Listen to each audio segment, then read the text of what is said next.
Hello, welcome to episode 2 of the 0451 Gaming Podcast with me, Simon, and Giles. Hello.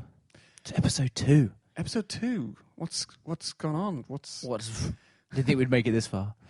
Neither did I. Lots been happening over the last few weeks, so we've been slightly delayed. I've been away, lots of other things have happened, so we've only just got around to doing this one.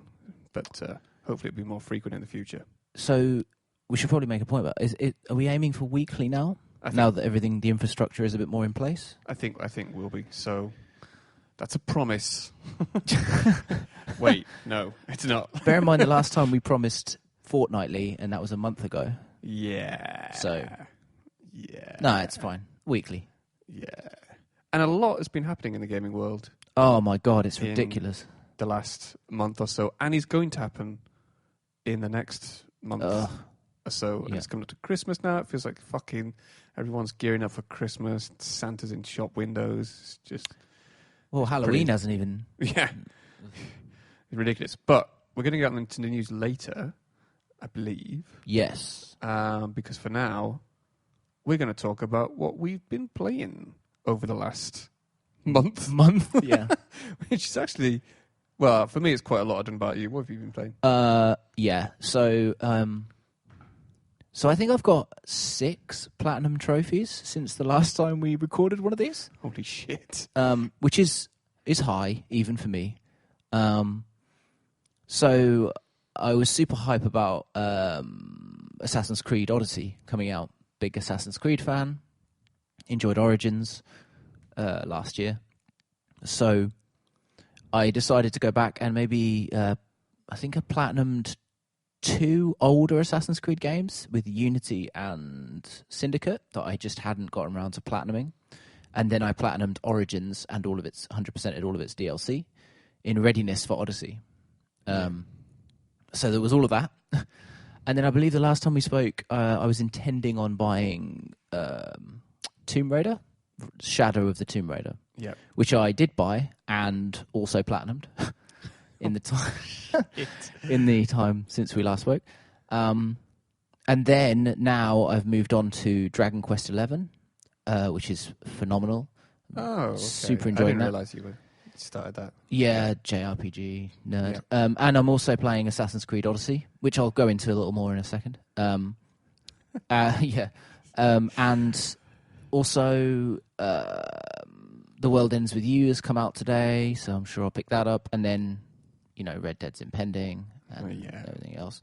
But, I mean, I won't talk too much about the old Assassin's Creed games because I'm sure they've been covered exponentially. But I enjoyed Origins. I know you've got Origins, but you haven't really put any time into it. Right? Except I have recently. Oh, spoilers. Yes. Sorry, teaser campaign for Simon's. Yeah, I have put recently. Just because I was getting really interested in... just Assassin's Creed, and I'm not sure whether I can really justify getting all of the new games that are coming out right now. I'm going to have to really pick and choose what I get because I think a lot of people are going to be going for Red Dead. Yeah, it's almost like the law. That's the problem. You have to get I think Red Dead we have to clear the stack for Red Dead, but also you might have had a renewed interest in Assassin's Creed because I haven't shut up about it in the lead up to this one being launched. I didn't see you for 2 weeks, so that's true. I probably missed out on a lot of stuff you took. And I was going to ask you about, just platinum stuff in general, because how long do you reckon it takes on average to platinum? It depends on the PlayStation 4. It depends on the game, right? So Dragon Quest 11 is 150-hour platinum, from what I understand. But Assassin's Creed Origins took me with the DLC around 90 hours. But Assassin's Creed Syndicate took maybe 30 to 40 hours. Man, I don't know where you find time. I just don't sleep. Who needs sleep, right? I'd say that Shadow of the Tomb Raider was around the sort of 50-hour mark. That was a. Just to speak about that for a second, I feel like people have been a bit harsh on it. I don't know. I know it's not getting bad reviews, but it's got very mixed reviews. Like some people giving it 6s and 5s, and some people giving wow. it 9s and 10s. So, but for me, I really enjoyed it. I thought it kind of stuck to the spirit. The Mesoamerican setting in Peru is where most of the game is set. Is much more. It felt a lot more sort of referencing to the old spirit of Tomb Raider, rather than the newer ones, which were sort of almost Soviet a little bit. Yeah. In their setting, and the last one was sort of Alpine. Yeah. So yeah, I really enjoyed it. But the hardest difficulty setting is a bastard. Just for any platinum trophy hunters out there, because it removes all checkpoints. Okay. Which means there are sections in the game where you're not near a bonfire for a long time, and you can lose 2 hours of progress, 2 hours plus, and sometimes it's just because Lara didn't grab a ledge. You know, Tomb Raider. Lara always sometimes just doesn't grab ledges. Yeah, just misses a platform or something. So yeah, that was a test. But the fact, I mean, I've platinumed all 3 of those new ones, but the since the reboot in 2013. But I really enjoyed it enough to get through that. Like, it's kind of a testament to how much I enjoyed it that I platinumed it, I think, because it was, that difficulty setting was a bastard. So that's the only that's the only time you can really save your progress is by the bonfires. Right?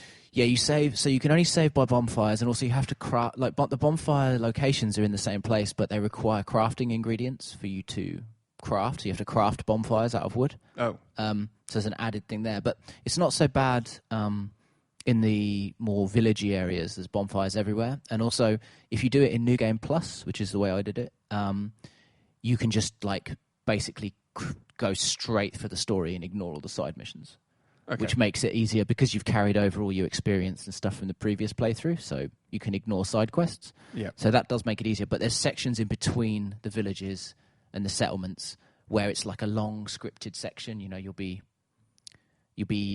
away from settlements for an hour or two doing set pieces or big action set pieces and stuff like that, and that's where it gets frustrating. So yeah, word of warning if you want to do it on Deadly Obsession difficulty. I don't know whether is that what it's actually it's called? It's called Deadly Obsession difficulty, the hardest. Amazing. I keep being surprised by the terminology, although I do know, of course, New Game Plus. Of course, as we discovered last Actually, episode. New Game Plus it's called New Game Plus on Tomb Raider as well, so that won't confuse you. Interestingly, the difficulty is usually granular in the new Tomb Raider, so you can turn up the difficulty or down on combat, puzzles, and something else. I can't remember the third thing, but yeah. So say you want hard puzzles, but you don't want difficult combat, you can change the sliders, which is interesting, but that's not the case on Deadly Obsession difficulty. On Deadly Obsession, they're all at max and you can't change them. That's a custom difficulty setting then? Yeah, that's just the hardest. And it is unlocked from the start, but don't do it as your first playthrough. That would be a terrible idea. Yeah, well, no way. I mean, we were talking earlier about, because I was saying I was playing God of War recently, and I am a proper console casual because I just had to knock it down to story mode difficulty, which is just, it's even described as, it's almost like patronizingly described as like, do you just want to read the story? Turn it into a point and click. The thing is, really do anything. The worst was, I remember there's several games that had this, but I remember Devil May Cry on PS2. I think it might have been Devil May Cry 3, but it had a feature where if you died so many times in a row, it would unlock easy difficulty setting for you. Yeah. How patronizing is that? Well, that's like, God, what else does that? Is it Dishonored? I think it's been Dishonored adopted 2, by quite a few games. But it's like, seeing as you're so shit, now Yeah. easy mode is available. It's not even available from the start, no. So yeah. Tomb Raider was good. And it gives you the option. It doesn't just force you into easy mode. It's just like, no, you're shit. No, you can choose. Really... Yeah, you can choose. Okay. So yeah, Tomb Raider was good. And then, so now, I'm sort of deep into Dragon Age. Stop calling it Dragon Age. Dragon Quest 11. Which is great, but it's a JRPG. And if you're not into JRPGs, it's a really traditional JRPG. But I mean, I'm still up for trying stuff. I mean, we talked briefly on this last episode. I'm still up for trying stuff. I think if they're really good in their genre, if they're a really good example of something in their genre, then yeah. Yeah, it's a strange one. Is Dragon Quest, because it's like it doesn't do anything new. It doesn't reinvent the wheel when it comes to the JRPG, but it does everything that a JRPG does well. It does it really well. Okay. So if maybe not the best one to start with, but I'd definitely recommend it if you like or you want to get into JRPGs. And then Assassin's Creed Odyssey, which I don't know. I'm not sure. I like it. It's very good, but it feels like it's moved quite far away from Assassin's Creed now. Yeah. I think I remember you talking about that briefly earlier in the week, and also I think I spotted a couple of articles on the same subject itself. Yeah, so I guess it's difficult, right? Because Assassin's Creed in general, the premise has always been that you are replaying history.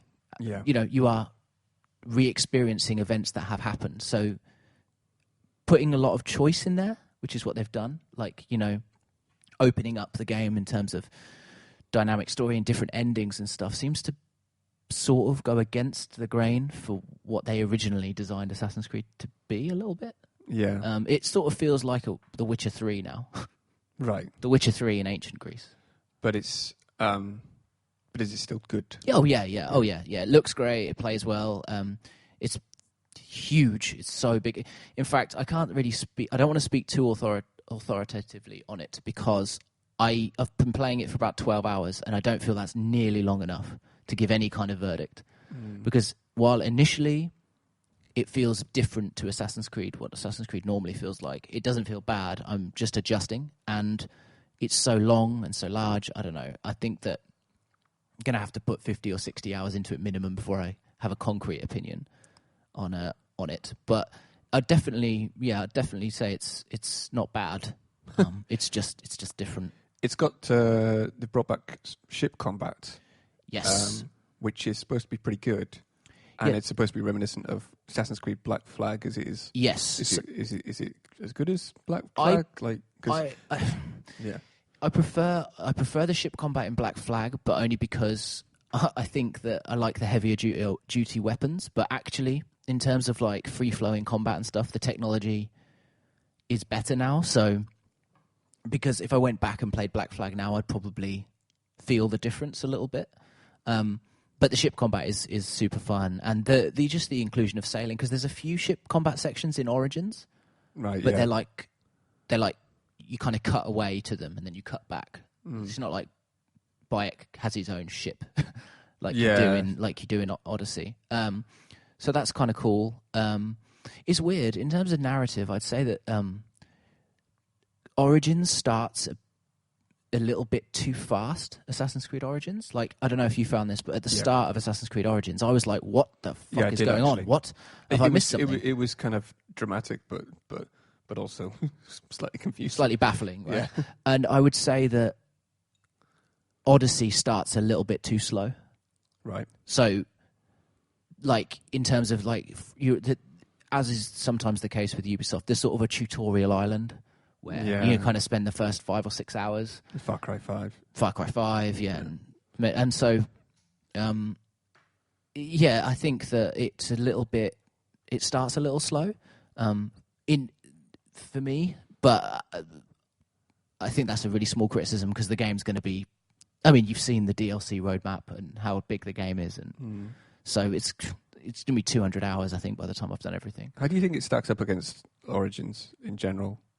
Generally speaking, like, which would you recommend over the other? I'd say on a technical level, it's better, but I would, at the moment, and bear in mind I'm only 12 hours in, so this could change. I'll keep everyone updated. But at the moment, I think that if you like Assassin's Creed and you've been a fan the whole time, you'll like Origins more. But if you tire of the old Assassin's Creed model, which a lot of people did, if you got franchise fatigued a little bit, or you kind of have lost touch with Assassin's Creed, I think you'll like this more because it kind of reinvents a lot of elements, and also adds new mechanics. Adds as well, right? So so there's like dialogue choices and decisions that you make actually affect the outcome, and There's like quest lines that you can get cut off, like The Witcher, right? So quest lines that get cut off if you make certain decisions. There's multiple endings, which is a first pretty much for Assassin's Creed. So yeah, it's definitely good. I'm definitely enjoying it, but I just don't quite feel ready to give a full judgment on it yet. I haven't played it enough. Yeah. But anyway, that's sorry, it's quite a large update on what I've been playing. That's good. But what have you been playing? Well, I suppose you should probably talk about Origins then, because I had, when we originally planned to do the podcast again 2 weeks after the last one, I was playing some other stuff, which I will talk about later, but I've been playing Origins, and partly, just because I want to get Odyssey, but at the moment I'm not sure I can justify it right now, and to be honest, the backlog of stuff to finish, I haven't gone through you've gone through all of the Assassin's Creed games. I finished the first one, and I've just played a bunch of the other ones, but Origins I'm really liking. It's a bit. I have this problem with sort of leaving games for too long, and then going back into them and being confused about what's going on. And again, this will feed back into some stuff that other games that I've been playing recently, like WoW, like World of Warcraft, like that. It's just you can't. It does take a while. I mean, you can get back into them, but it does take a while to just understand, not only where you left off, but then what's new as well. Yeah. So with Origins, I mean, I hadn't played an Assassin's Creed game in a while, and also I had started Origins, but then left it for a while. So getting back into it was good, was really interesting. But yeah, I'm actually really enjoying it. It feels, I think I really like, because I like stealth combat, I like the kind of choices you can make, just the interesting choices you can make within each kind of outpost area mission as well, the different approaches you can take for assassinations and things like that. And I actually quite like a lot of I like the setting as well. Weirdly, I mean, I like history in general anyway. It's not something I know a lot about, is ancient Egypt, compared to something like Rome or something like that. But although it's obviously tied up in that history, and that period of time is set, I think it's 47 to 49 BC, so it's Cleopatra, and then the end, downfall of Ptolemy, and all of that kind of stuff. Yes. So it is a really interesting section.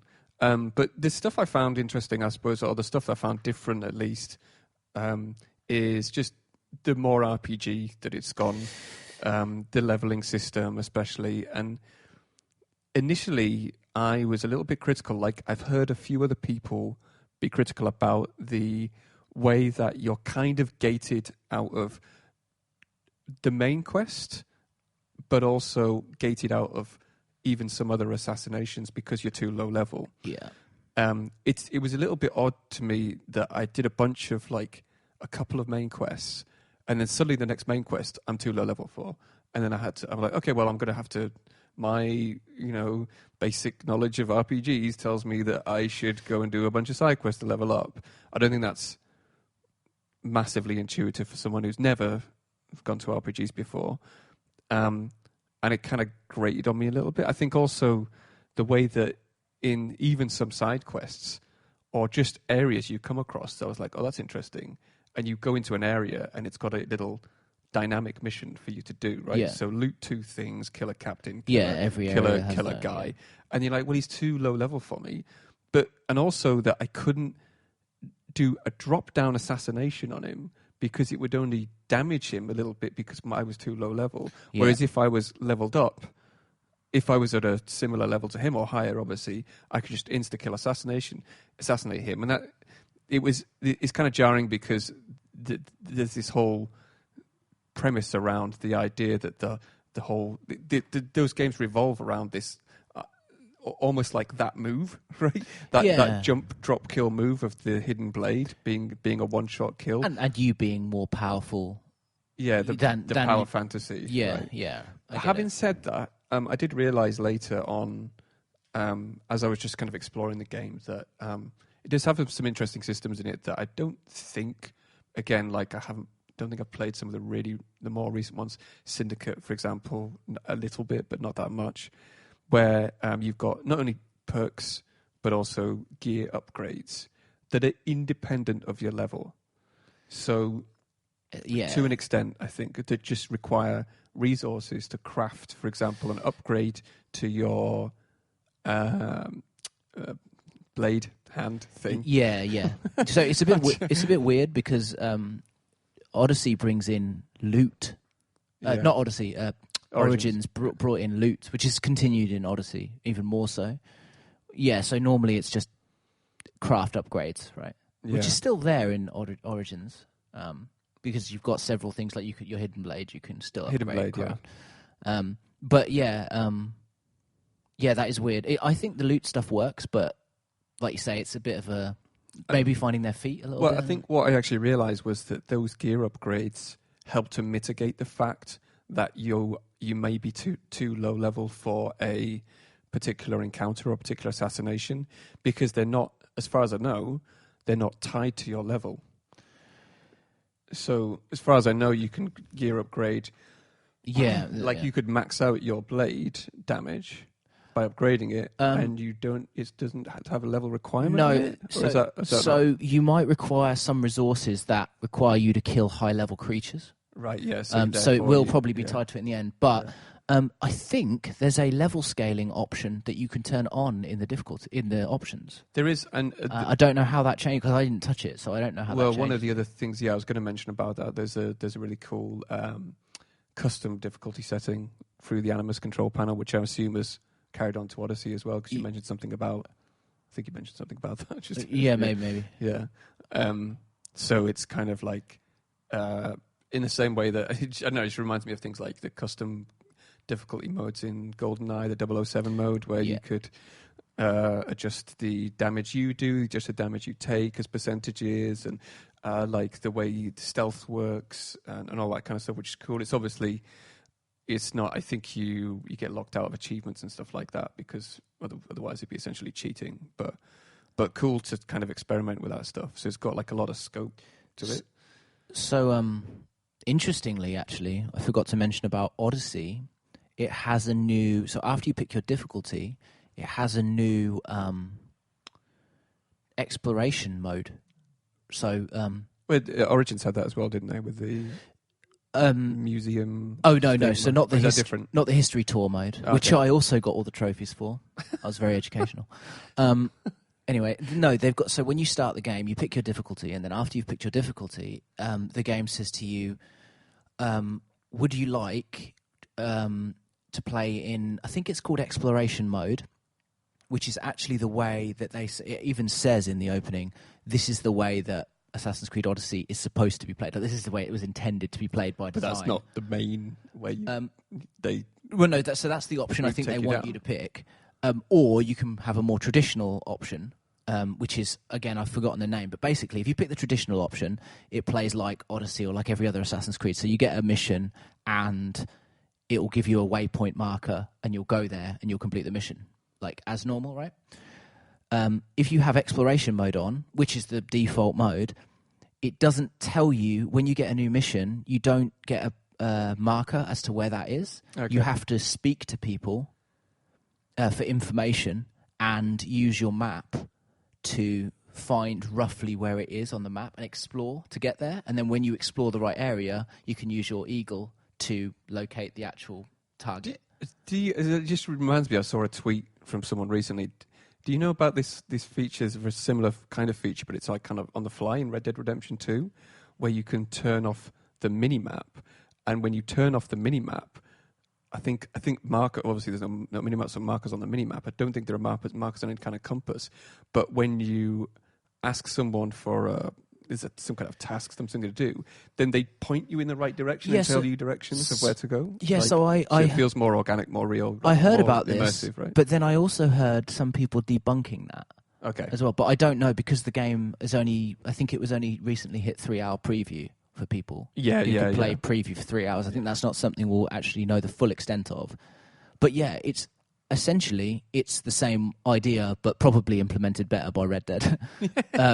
Because, so the idea is similar. You have Rockstar. You have to actually, because Rockstar, and because they take so much time and money. Yeah. But essentially it's that sort of similar idea that you have to explore to find what you're looking for. It puts the emphasis on exploration rather than running from A to B or just doing the viewpoints which is the old Assassin's Creed way, right? Yeah. It's interesting. I mean, the other weird thing for me was that I'm deep into Assassin's Creed lore, and Origins is good because it's the founding of the Assassin Order, right? Right, yeah. It gives you the origins, the origin of the Assassin Order. But Odyssey takes place 400 years before that. Yeah. So there is no Assassin's Creed and there is no Templars. Yeah. So as someone who's invested in the lore, I was a little bit like, why are you telling me this story? But I'm sure that will become apparent the more I play. But do you think they're actually going to link more into that more you play? Yeah, so it will definitely link into the precursor race. Okay.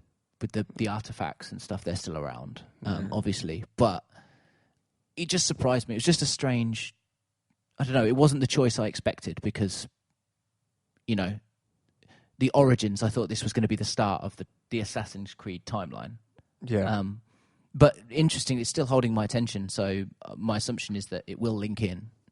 But we'll see. Anyway, sorry, you were talking about your experience with Origins. No, that's cool. It's all relevant. Derail you. Yeah, the gear stuff I'd found actually kind of, in the end, I kind of found, that's kind of cool. I haven't fully explored it yet. So like you say, you need materials from higher level creatures, which obviously need to be high level to kill, that kind of thing. So, maybe there'll come a point where I just can't, But the idea that you feel kind of, that you pull off like a particularly difficult assassination mission, that sort of fantasy power trip idea, you pull off a difficult assassination mission by killing someone who's much more high level than you, by stealthing in there and then doing a drop down kill. Yeah. And the fact that potentially is kind of gated off to you was slightly jarring for me. But like I said, the upside to that is that you can upgrade gear, and so maybe those kind of missions are possible. It's mediated a little in Odyssey because of the sheer amount of things to do. But I would say that Odyssey is actually harder and actually more gated by levels. In fact, there's a couple of missions I've got at the moment I'm about level 15 or 16 in Odyssey. And there's a couple of missions at the moment that are my level, that are level 15 or 16 I can't do. Right, yeah. And they're recommended for my level. But I feel like I need to be a higher level. Okay. But they've redesigned the combat a little more. It's a little bit more frantic and a little bit more raw. Do you think is that because you need maybe gear upgrades if they've used the same system, I'm assuming? Or perks in the right degree, whatever? So the system has changed slightly, but it's the same basic premise. I have decent gear, and I've upgraded in a decent way. And I'm not even on the highest difficulty settings, but it's just... I don't know. I mean, I've heard people say similar things. I'm not sure if I prefer the combat in Origins or this. Sometimes I think I prefer it in this, and sometimes I prefer it in Origins. It's weird. You must have noticed that the combat is drastically different to the last time you played Assassin's Creed. Yeah. So I know they've changed the whole system anyway, because now they're basing it on hitboxes rather than their paired animation system. Yeah. But then again, it has been a while since I played an Assassin's Creed game, so... Yeah. But yeah, I mean, the other thing about that whole gear upgrade system is that the cool thing about it was that it allows you to... It's almost like you're choosing your path to play the game you want to. So if you upgraded your Hidden Blade, for example, you know that you're going to be playing stealth, right? Yeah. Rather than upgrading your shield, for example, where you're going to be kind of maybe all-out defensive, tanky sort of brawler type. But interestingly, in Odyssey, the skill trees are divided like that. So you have a warrior skill tree, you have a hunter skill tree, and you have a stealth skill tree. Okay. And you can pick from... You don't have to stick to one skill tree. So I've got skills in all of them. That's kind of similar to Origins, right? Yeah, it's very similar, actually, but they're less... In Origins, it's a bit more free-flowing. They kind of merge together into three, don't they? There's like one at each end of the spectrum. There are certain paths you can take down that also go to another. Yeah, whereas there's three very distinct paths in Odyssey. But yeah, it's interesting. Yeah, I'm looking forward to playing. Well, I'm looking forward to completing it and then at some point I'll move on to Odyssey. I probably should have a look at some of the other ones as well, some of the older ones. Oh man, don't get me started. Like, I miss those days of Assassin's Creed. I know they're kind of samey, but I miss it. Black Flag I missed out on completely, and it's apparently one of the best ones. Yeah. So it's like the best until Origins came along. Yeah, I mean, from 2 to Syndicate, like I didn't like Unity so much, but like all of those games, I just love them. I know they get samey, but I don't care. Like, especially 3, I really like 3. I think 3 is undervalued, and I get it. You get it for free if you get the season pass with Odyssey. Oh right, yes, you do. Right, yeah, the remastered one.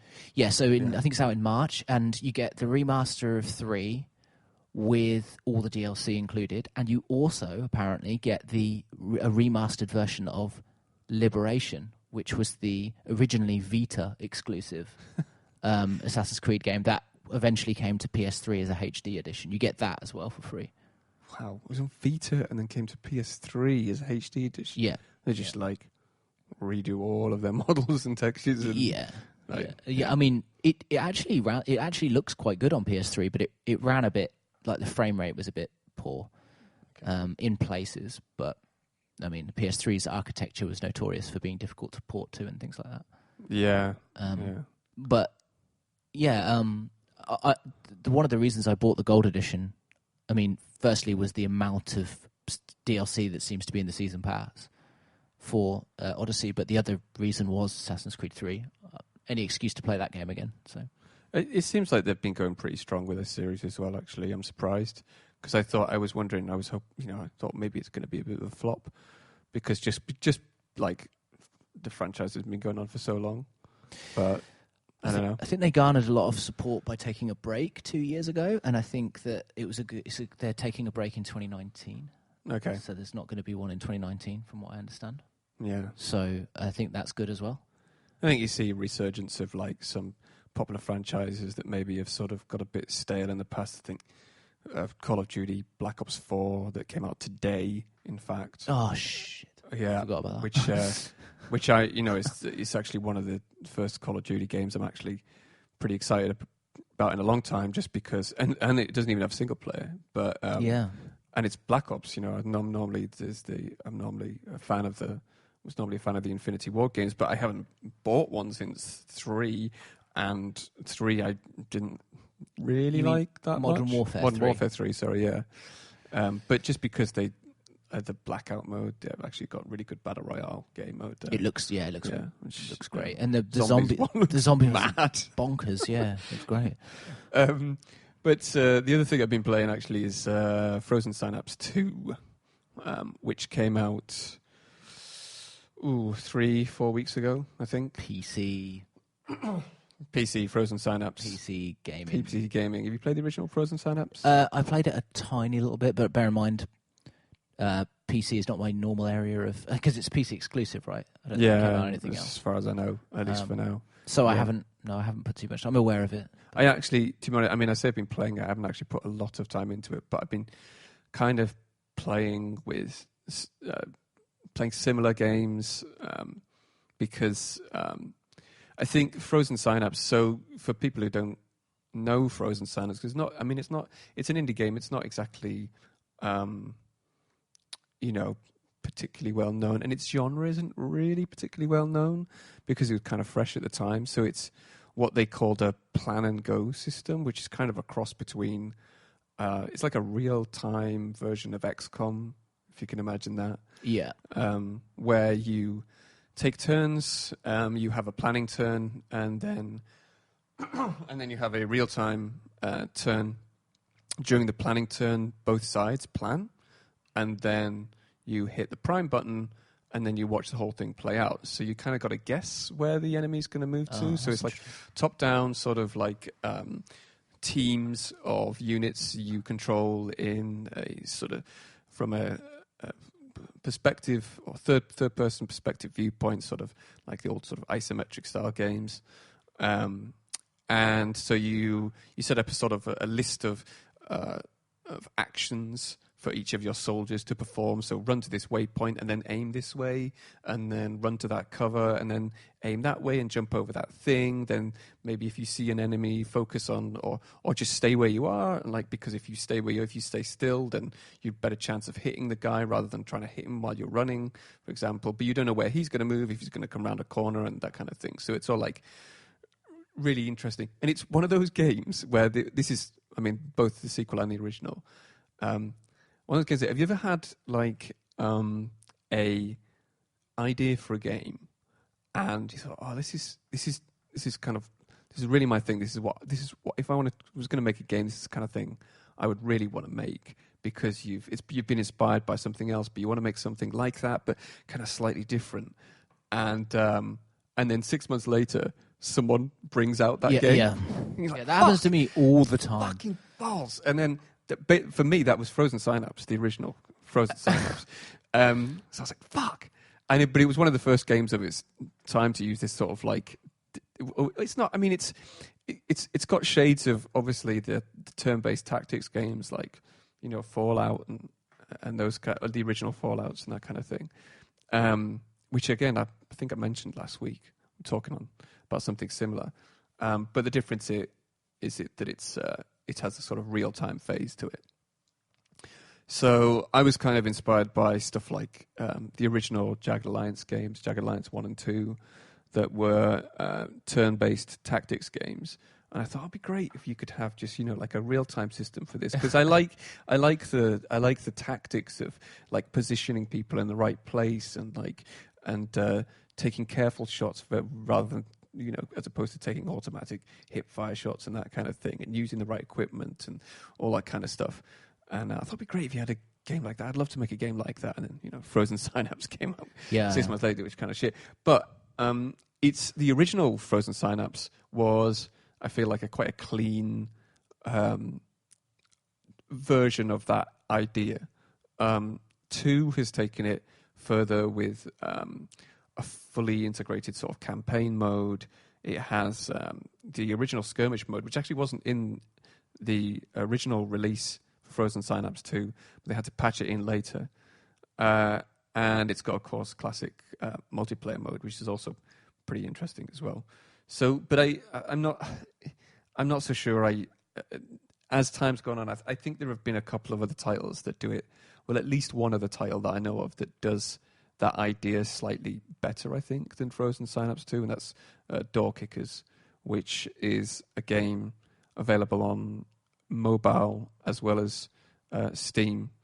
Although it is slightly different in its execution. So, yeah, the one thing I can say that Frozen Synapse 2 is really good for, is kind of interesting for, is its multiplayer, because its multiplayer is, because of the way the game is structured, you take these turns where you plan where all of your soldiers are going to move, and then the other person also is planning where his soldiers are going to move, and then you run it in real time, you see what the outcome is, essentially, right? But what that means is that you can just plan your moves, and you might be waiting for this guy, the other guy, girl, whatever, to plan their moves for a while, and maybe even like a day or two, right, until they say, "Oh, it's your turn."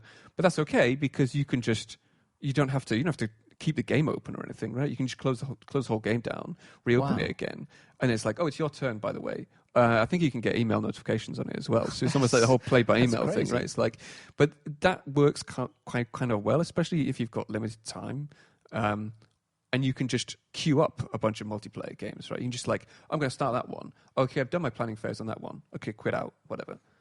Go and start up another one, and it kind of solves the problem of games not having a large enough player base for multiplayer as well, because you don't really need a large player base, like, because you don't need to be at your machine all the time. Yeah, you don't have to be playing it at the same time. So for that kind of stuff, it's pretty cool.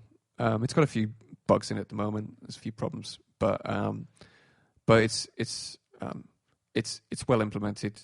It's pretty cool. But I have to admit, I do prefer Door Kickers, which is along the same idea, but it's not turn-based, so it's pausable.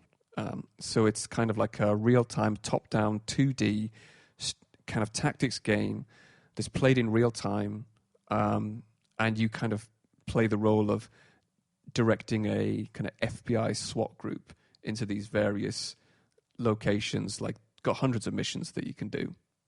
And so you can do things like use a spy camera to look through the walls to see if there are, through the doors to see if there are enemies behind it, and then throw flashbangs in and stuff like that. And then make sure all your guys are pointing in the right direction so they catch anyone off guard and that kind of thing. And at any point you can pause the game to set up your next action for all of your different soldiers to do.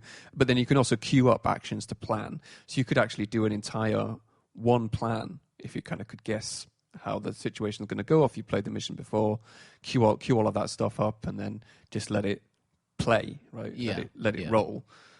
And I think that's just from a polished point of view, it's done really, really slickly, like really, really nice.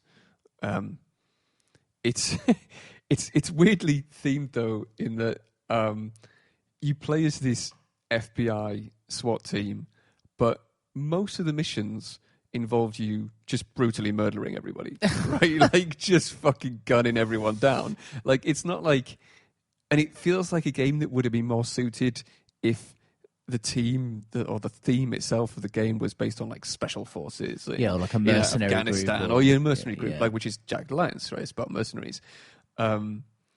But it's not. It's FBI, and there are missions where you have to arrest people, right? And there's always hostage missions, but then you get that in, other kind of paramilitary forces and stuff like that. But it's just kind of odd that you just run in and just kill everybody in most of the single missions, just gun everyone down. But it's definitely worth checking out if you like sort of strategy tactics games. So yeah, but.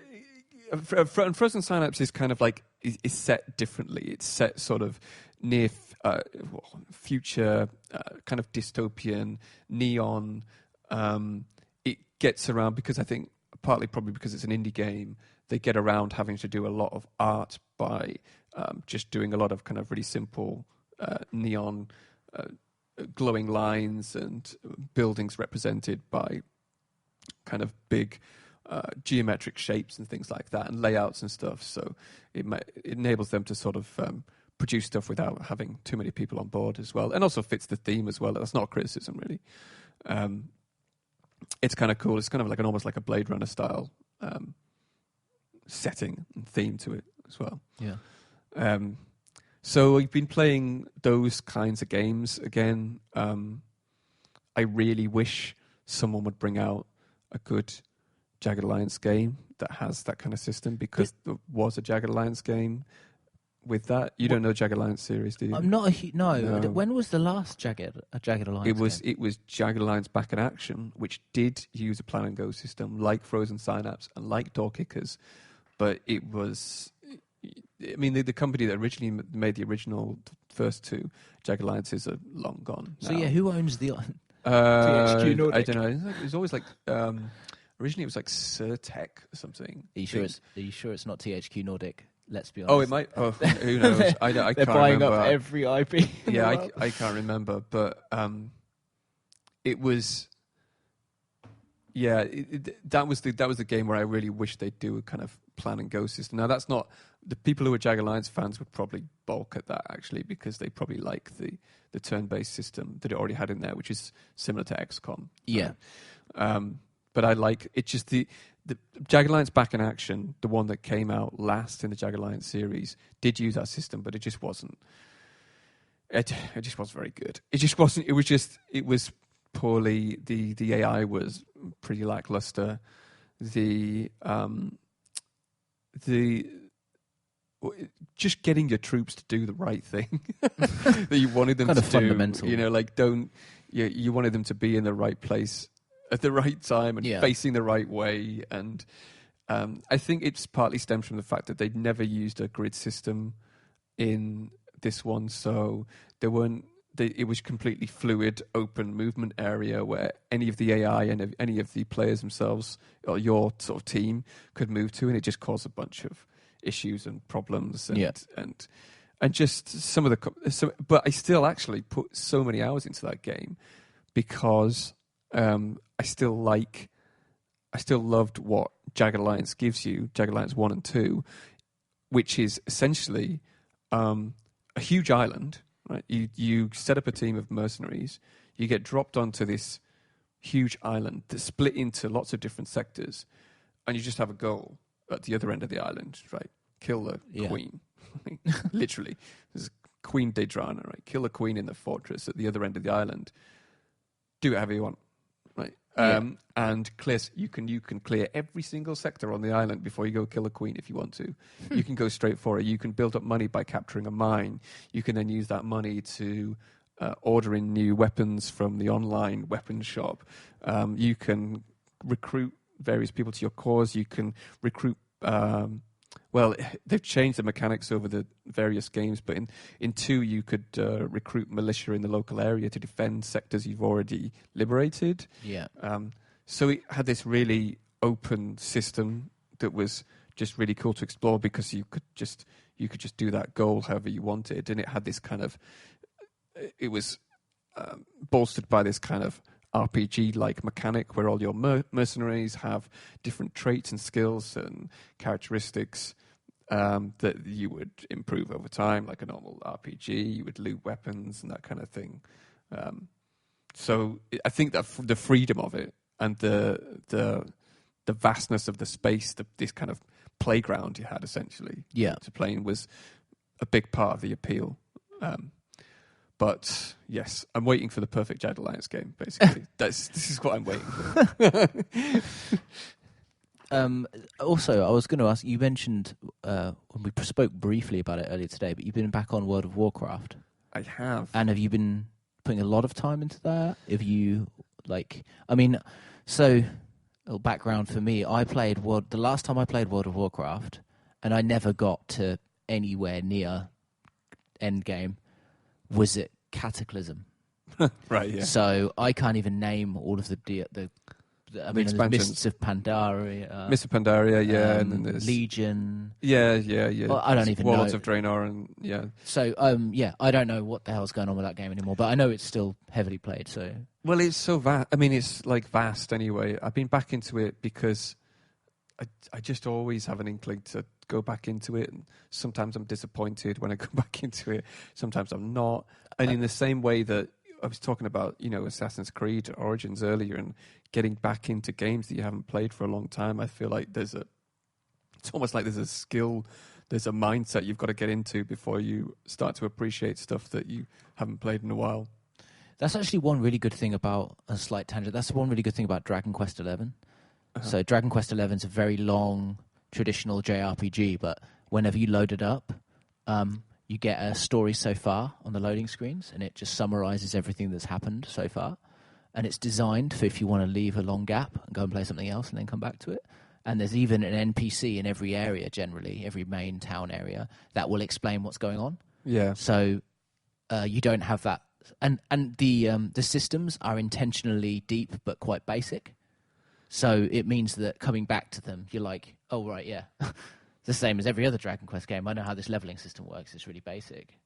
And also, I know what's happening now as well. Yeah. That bothers me sometimes because I'm deep in... I'm all about lore and story and narrative a lot of the time. And if you stop a game halfway through, you're like, I don't even know. And especially a game with RPG systems or deep systems, JRPGs, I'm like, I don't know what the fuck's going on anymore. Yeah, that I think, I've actually seen a lot of people tweet things like, I just wish that developers would put in a mechanic in a game that it could detect how long you'd been away from the game, and if you've been away for like quite a long time, it would say, "Hey, this is how you. Oh my god! You do this. Like, do you remember how to like use this ability? Do you remember? Well, let's give you a quick overview of what the story was back. And I think a few games do it. I can't remember which ones right now off the top of my head, but it must be even worse with an MMO though, right? So I'm thinking about going back onto Final Fantasy 14, which I played online for a while. I'm not a huge MMO player generally, but I'm not a huge multiplayer gamer to be honest, but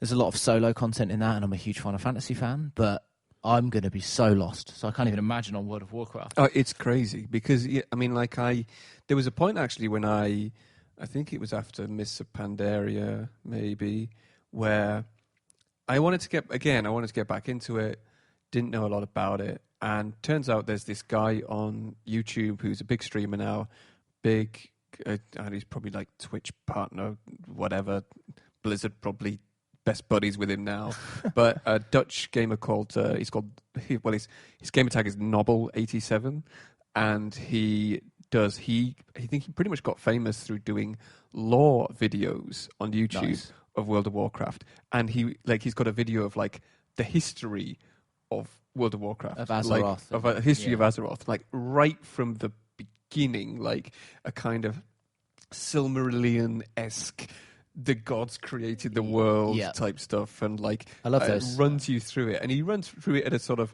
pretty fast, not quite like a zero punctuation pace, but he's a pretty nippy sort of pace, and because I watched a few of those videos, I was like, "Oh, this is kind of cool." Even though, I mean, it's not like it's World of Warcraft. It's not Tolkien. It's right? not. No, like, no. What is? But it does have a lot of lore to it, and quite. I mean, again, not Tolkien, but deep. I think. Yeah. Like there's a lot to it. So there's a lot going on there, and. This is the thing. This is the problem I come back to when I've just gone back. I haven't bought the new expansion, Battle for Azeroth, again because I'm kind of like, Red Dead 2's coming out and everything else. I'm not sure. We'll see. Because the expansion's £40 as well. But does it hinder you? Because I remember when Cataclysm came out, like the game was completely different if you didn't have that expansion. No, I think like a lot of expansions these days as well. There's still a lot of the new features that they bring to the previous. Owners of the previous expansion, or people who just don't own the current expansion. Destiny's done something similar with Forsaken, I think. But then again, at the same time, there's sort of like a lot of a lot of stuff that is a lot of stuff I have to catch up on. Right? I mean, I've got like 10 characters because I'm just terrible with just decision making, right? Fucking sticking to something, right? As you can tell, because we're kind of opposites in terms of like you finish everything. I hardly do. I'm like, oh, that's interesting, new character class, So I got like a level 35 mage. I've got a level 9 monk. I've got level 102 hunter. What's the cap now? 120 on Battle for Azeroth. So 110 on the last update. But these days, every new expansion. If you buy it, you get a free upgrade to one character up to the previous cap. So if you bought Battle for Azeroth now, you would get an upgrade of one character class to 110. And I don't know what the current expansion is like, but I know pretty sure from the last few expansions that they give you a little tutorial level as well. In fact, and actually they do remind you of your abilities if you do that. But if you buy the expansion, which I didn't do, so I've come back into the game and going like, what does this do? Like, I'm just spamming the first ability. Like that's it. But quite enjoying playing Hunter at the moment. A Hunter character I've had for like years and years and years, like probably since pretty much release.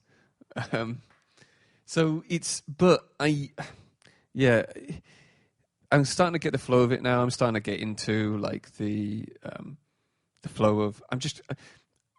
I'm kind of deciding on what I want to do. There's a lot to do, Like, do I just want to do PvE content? Do I want to? Maybe I should do some PvP content. Will that be kind of? It's almost like I'm trying to convince myself to like it again, right? and trying to find ways of liking it again. And because there's a lot to do, I know that. Actually, and I do still think it's the best MMO out there at the moment. Or at least in terms of polish and everything else. I mean, I certainly from traditional MMO. I think I prefer. I mean, I've played a little of it, and I've played more of Final Fantasy 14, but I've not played enough of either to be called an expert on either. But like, I think I prefer Final Fantasy 14, but mainly because it leans into Final Fantasy fan stuff. Yeah, for sure. There's a lot of stuff in it that Final Fantasy that is designed for your Final Fantasy fans. But they are the top two, I think. That those two and Guild Wars 2, I think, are the Guild Wars 2. Obviously, Guild Wars. And I think there's a bunch of others. There's always the niche ones, niche sort of cult ones like EVE Online that still get so much support even now and are really good with what they do. If you want a elite-esque MMO sci-fi, then but I think Online. I think Final Fantasy, World of Warcraft, and Guild Wars are actually, in terms of popularity, the top 3. Okay. Right. But yeah, there's like you say, there's like EVE, which seems like it's going to be eternal. Yeah. It's going to go on forever. And I think people still play EverQuest. I don't. What, like 1? EverQuest 2, I think. Okay, right. Maybe EverQuest 1. I don't know. I'm sure if there are servers, there's probably private. Wow. People. Yeah. Yeah. But So games like that just seem to go on forever.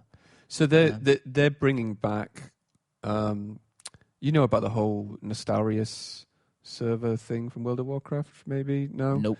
So about maybe a year ago, I'm not quite sure, or maybe more than that, Blizzard, or Activision Blizzard, kind of controversially sent a sort of cease and desist letter to the people who were operating Nostarius server, which was the most, as far as I know it, the most popular unofficial, as they like to call it, server for World of Warcraft, basically a pirate server. My assumption is it was World like of Warcraft. A Burning Crusade or old It's server. like, so it's vanilla. It's like a vanilla server, right?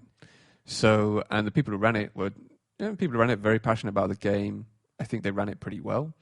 They made all sorts of changes. They allowed more people to join the game, that kind of thing, more people on the server at once. Super, super popular. It was inevitable that it was obviously someone they were going to, with their fame and everything like that, it was going to get shut down. They shut it down. There was a big hoo-ha on Twitter and social media in general. And then, because of that, it turns out Blizzard ended up getting into talks with the guys who did the Nostarius server. And then last year, when they made the announcement for Battle of Azeroth, they also said that they'd be bringing back vanilla servers as well, classic WoW, as like an addition to the expansion. But of course, a lot of people on forums, I think probably rightly so, were saying this might be a case of people just with rose-tinted glasses on, just kind of wanting that. Like, and I want it, but do I? Do you? We'll find out. Yeah. Do I really want it? So have they launched? No, it doesn't. It didn't come out with the expansion. I think it's planned maybe next month. Actually, I'm not sure, or at least the beta. I think potentially it's next month. Wow, I didn't know anything about that. Yeah. So they're using patch 1.12, which is not. It's kind of like, I think it was the peak of vanilla WoW, like the point where a lot of stuff was fixed, the balancing issues and things like that. Everybody's favourite period of like people were kind of really happy with that sort of that level, so that's what they've gone with for now. So we'll see how it turns out. But interesting. Yeah, it is an interesting game. Like it is, I find over the years I found something different about it to like at each turn. At one point years ago, I was just having really a lot of fun with the auction house. However boring that may sound, because WoW has a lot of interface add-ons you can use, and one of them was for auction houses, and you kind of just like using it like, and you realize that this was really a mini virtual economy. Its own, it had a meta own market, and that was in its that you could spend hours just kind of playing the stock market in World of Warcraft, just kind of seeing if you could make money off it. And so it's got a. I think it's called. I'm gonna stick with it for a bit until Red Dead comes out. So yeah. And then I'll see where it goes. But yeah. Anyway, that was a long old we've been playing. That was a long old. That was an hour. Yeah. Holy shit. Yeah. Yeah, we should probably move on. We should probably move to the news, because there's so much news. Yeah. So much news. Yep. And a lot of it, I know you'll be happy to know, is PlayStation-centric. Yay. Which I'm happy about, obviously. Because there was too much PC chatting in the last podcast. There was too much PC chatting. I'm not having I didn't even talk about God of War. But no. never mind. Have you I did briefly talk about it, that I had to put on casual mode. You've been playing that recently as well? Yeah, but not enough. Not enough. No. I'll tell you what, when I complete it, then we'll talk Then about we'll it. talk. Yeah. Okay. So, about the next 2 years. Back burner. Yeah. Play your PlayStation. You haven't even finished Horizon, right? Fuck, yeah, I know. It's crazy. God damn it. Okay, so yeah, there's loads of news. So let's start by talking about this new wave of mini consoles, specifically PlayStation or Sony having announced the PlayStation Classic console. So my assumption is you've heard about this? Yeah. So for those who don't know, it's similar to the SNES Mini and the NES Mini in a lot of ways, which for some reason I say for some reason, like they were exponentially more popular than I think anyone expected. Yeah. But it's sort of Sony's own version. Mini console coming out, I think it comes out on the 6th of December. It's available to pre-order now. I think it's $89.99 or $100, I think. Okay. I've pre-ordered one, but Really? I'm not really sure whether I'm going to follow through with it. And I'll tell you why. Because, first of all, there's only 20 games on it, which seems low for a... Do we know which ones? Considering it's a PlayStation, and PlayStation has such a massive, robust catalogue of games, PlayStation 1. Yeah, and this is the second concerning thing is... also, as a aside, it doesn't come with a power adapter. What? It just comes with a USB cable, but I think it can be powered via USB, but it doesn't have a plug with it. You can buy one separately from Sony. Powered by USB, man. Jesus. So, but you can buy one separately from Sony, but that's rather strange. But and also interesting, actually, as another aside, I can't remember if it comes with one or two controllers, but the controllers that it comes with, they are not the original connections, so your old controllers don't work with it. Yeah. And obviously... also, it's just these 20 games. You're not going to be able to play old games on it, and you're not going to be able to buy any more old games. Yep. So it's just these 20 games already pre-installed. But the controllers you get with it are not DualShock. They don't have the analog sticks or the rumble. They are the original PlayStation 1 controllers without the sticks, which is relevant. I'll tell you why in a sec. And the other worrying thing is they've only announced 5 of the 20 games so far. Right? Okay. Now, these 5 are a bit weird. So... one of them is Ridge Racer Type 4. Yeah. That's fine. Yep. Cool. One of them's Tekken 3. Yep. Great. Cool. One of them's Final Fantasy 7. Probably could have seen that coming. Yep. Even though that's now available on literally everything. Yeah. Play it on your fridge. Yeah. But it's one of the best games ever made, so I get that. Here's where it gets a bit strange. The other 2 that they've announced are Jumping Flash. Okay. Yeah. And Wild Arms. Now, Wild Arms is actually a really good game, but it's a niche JRPG that very few people that I'm aware of played or know about. But it was published and made by Sony or a Sony-owned studio. So I just wonder whether it's a licensing thing. That's like weird. whether the 20 games on here will be dictated more by who owns the license for them rather than whether they're appropriate for the 20 best games on the... Because I wouldn't put Jumping Flash in the... Is that what they're marketing as? The 20 best games of... Well, it's called the PlayStation Classic, and it's not got any online connectivity, and it only has these 20 games. So the assumption would be, here's 20 classic games. Yeah. But retro is not the same thing as classic, right? So I wouldn't call Jumping Flash a PS1 classic. Yeah. Have you ever played Jumping Flash? I haven't. I mean, it might be great. Heard of it. Nope, haven't played it. But it's not, Resident Evil. Or No, Metal Gear Solid. Metal Gear Solid. I mean, that was the main game I was thinking of when they announced it. I didn't even know whether it was going to be on it. Well, here's the concerning thing. Certain games have features missing or cannot be played, certain classic games, without a DualShock.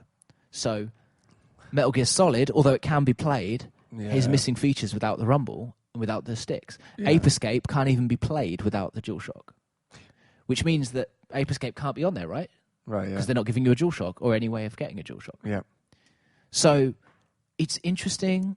I'm excited. I'm kind of excited because Wild Arms is on there. So I'm like, oh, what other niche JRPGs that are really hard to get hold of or have never been released in this country, like Chrono Cross or Legend of Dragoon, these games that, as a JRPG fan, I've been wanting for years and I just can't get in this country, in England.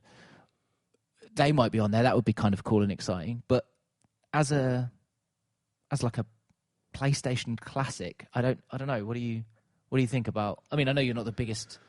Yeah, well, PlayStation. I mean, I'm thinking like Wipeout 2097, the original Tomb Raider. There you go. Yeah, and then obviously like Metal Gear Solid, Crash Bandicoot, like stuff like that. But given that they haven't been announced, it's a little bit. I don't think I would. I don't think I've not got a particular interest to get one because. I mean, I'm kind of getting it as a collector's item as well. Yeah, for sure. That is a thing that it's another thing I've seen people talk about them being sort of collector's items. I mean, it's a bit pricey for something that only has 20 games on it, right? Yeah. So, considering that the SNES Mini is like £50 and has 30 games on it. And it's got like, what, Metroid and Super Metroid, right? And yeah, so the SNES Mini has things like Final Fantasy VI, Super Metroid, Street Fighter 2. And the NES Mini has got like Mega Man 1, Mega Man 2, Castlevania, so. But those games are all owned by, well, not owned. I guess Castlevania is not, but I guess I don't know. There's more of a Nintendo license. Maybe it's to do with licensing. I don't know. But like, if you look at the minutia of the situation, actually, there's a lot of things that are more concerning about the PlayStation Classic. Like, for example, Resident Evil 2 has a remake coming out in February or January. So they're probably not going to have that on there. No, yeah. Castlevania Symphony of the Night, one of the best PlayStation games ever made, is coming out on PS4 on the 26th of October. So they're probably not going to have that on there. Why would they? Like, why would you play it when so you and Tomb Raider, maybe, I don't maybe. I could see like Gran Turismo. I was going to say, yeah, Gran Turismo, and yeah, of course. Maybe Resident Evil 1. But also, with 20 games, it's not like you can have Resi 1, Resi 2, Resi 3, Final Fantasy 7, 8, 9, Tomb Raider 1, 2, and 3. You would take up far too many slots. Yeah. So you've got to have like one from each franchise, surely. I wouldn't expect another Final Fantasy game to be on there because Final Fantasy 7's because on there. yeah.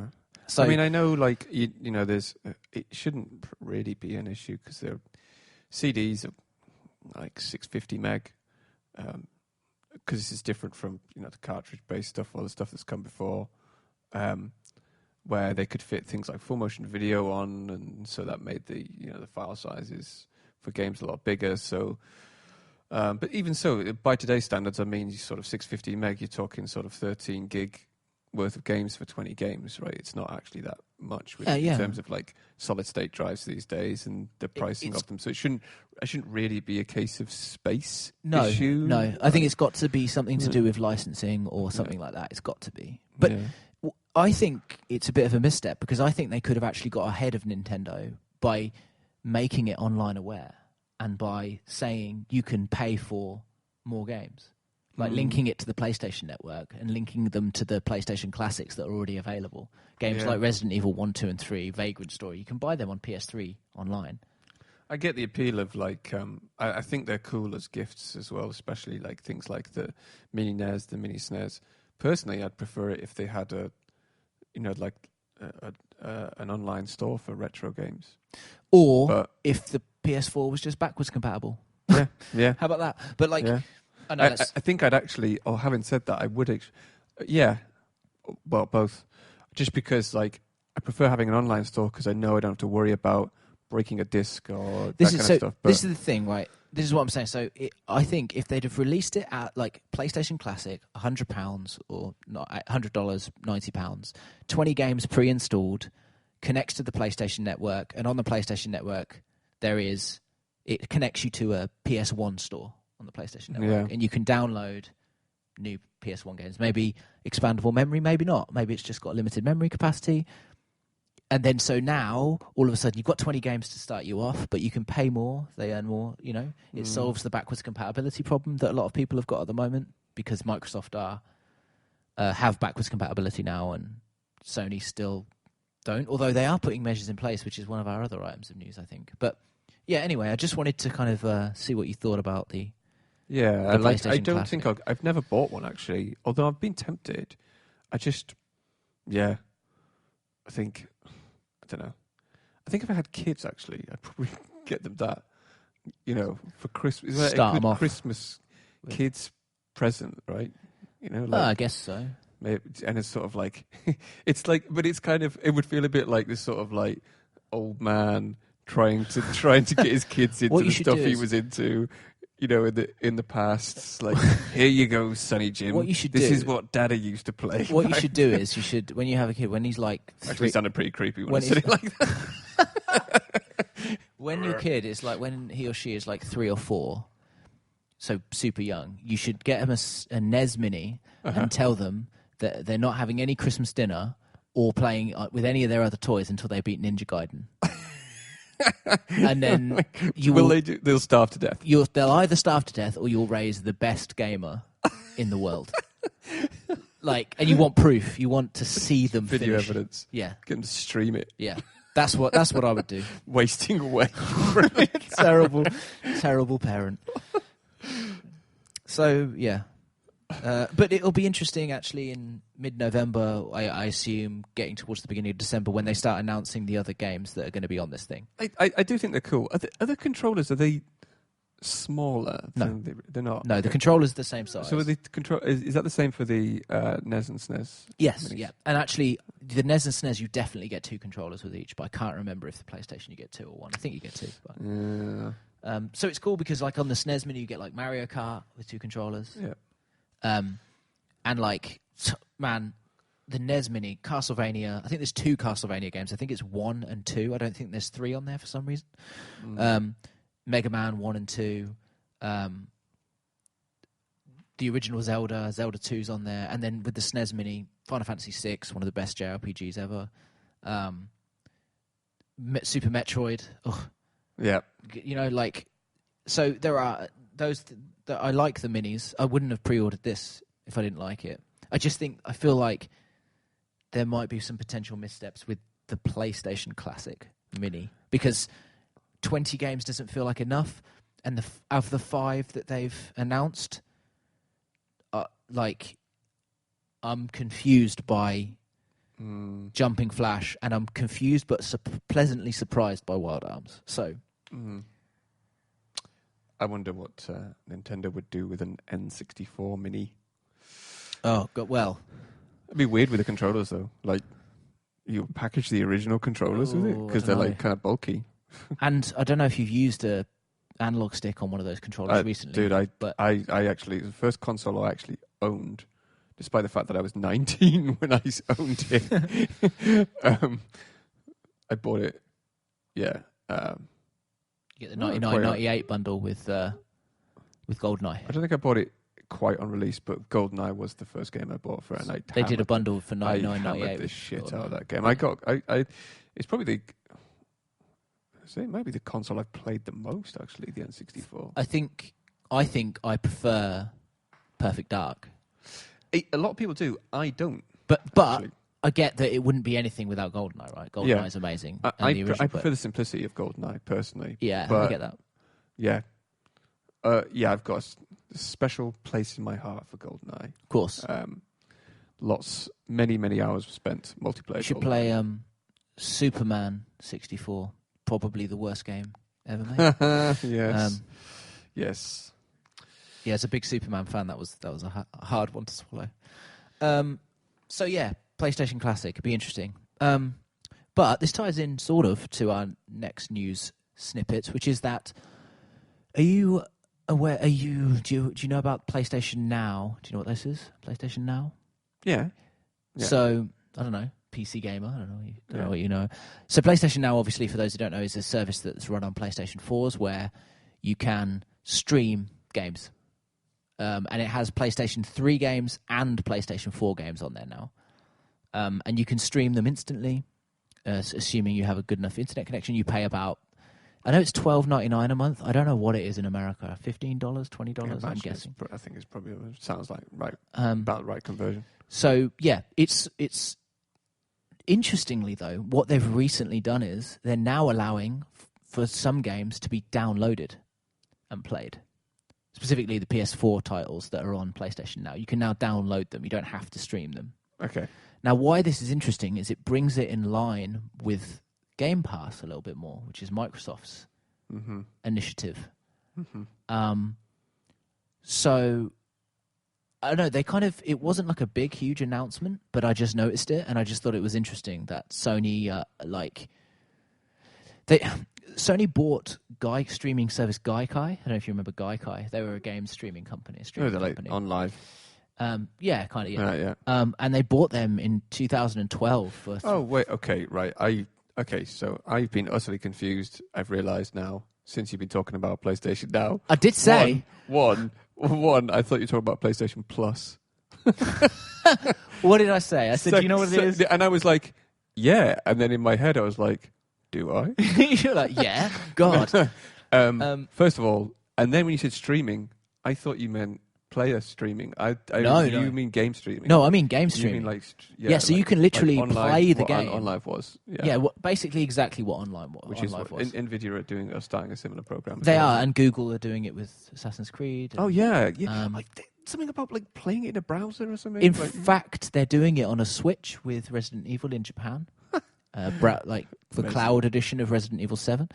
But yeah, so what I'm talking about is streaming the actual game, playing the game in stream form. So they bought Gaikai, Sony did, in 2012 for around $380 million. Holy shit. Obviously, to get hold of that technology so that they could use things like PlayStation Now. But is this an admittance that PlayStation Now maybe hasn't taken off as much as Game Pass? And so now they're offering almost like a Netflix-type subscription without because... Is Game Pass a big deal? Like, is it? Yeah, Game Pass is... Do you know how Game Pass works? No, because I don't have an Xbox. Think before you answer. I do not have an Xbox. So Game Pass... Game Pass works very similar. You pay a monthly subscription. It's cheaper, though. I think it's $7.99 a month.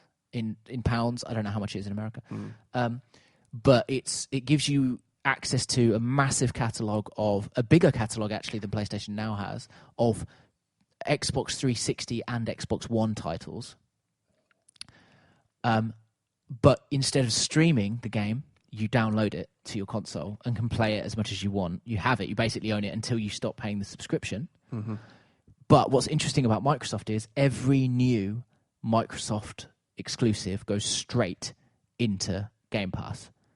Wow. So you can play Forza Horizon 4 on Game Pass day one, right. $7.99 a month. Or Sea of Thieves, straight into Game Pass. Oh, yes, sorry. No. So, like, I remember, yes. So the big deal here is that Sony were using streaming and Microsoft were using downloads and had a bigger catalogue, but now Sony are also allowing downloads. And I'm just interested to see whether you think that they're moving away from streaming, or whether you think that it's just trying to play catch up with Microsoft. So did Microsoft always offer downloads as part of Game Pass? Yeah, Game Pass has never been a streaming service. Because like now I remember when I was getting Sea of Thieves and people were talking about it being on Xbox Game Pass, and I could have got it through that. Mm-hmm. But I ended up just paying for it, and I just got it. Anything Play Anywhere, I think, is on Game Pass. Yeah. So, but Game Pass has always been a download service. A lot of services are starting to do it now. I mean, like EA, Origin have their own version, but it's not streaming service though. It's just the Vault or whatever it's called. EA Access. Access, that's right. Yeah. But that's interesting. That's the interesting thing. So, are we seeing a shift in the business model? So, like, is it going the way of Netflix, where you're going to pay a monthly subscription? Yeah, because it already exists. I think there are a few issues. One, technology, and people's access to that technology, i.e., internet upload and download speeds. Yeah. Which are super important. So whether because OnLive failed for these reasons, right?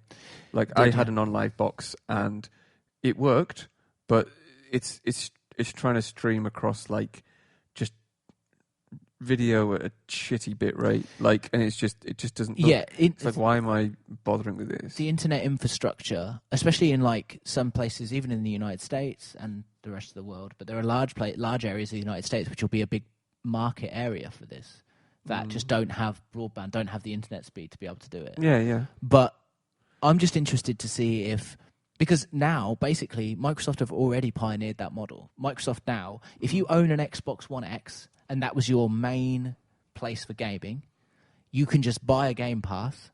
Yep. And you have tons already, and anything first party that comes out, you get day one.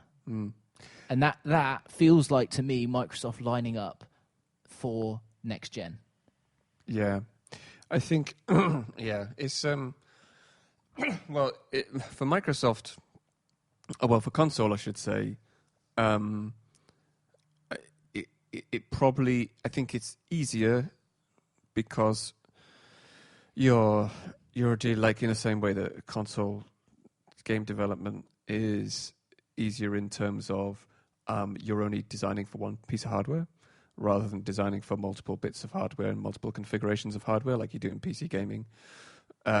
So you know the performance bar that you have to hit each time, and so you know what you have to stream across as well, that network.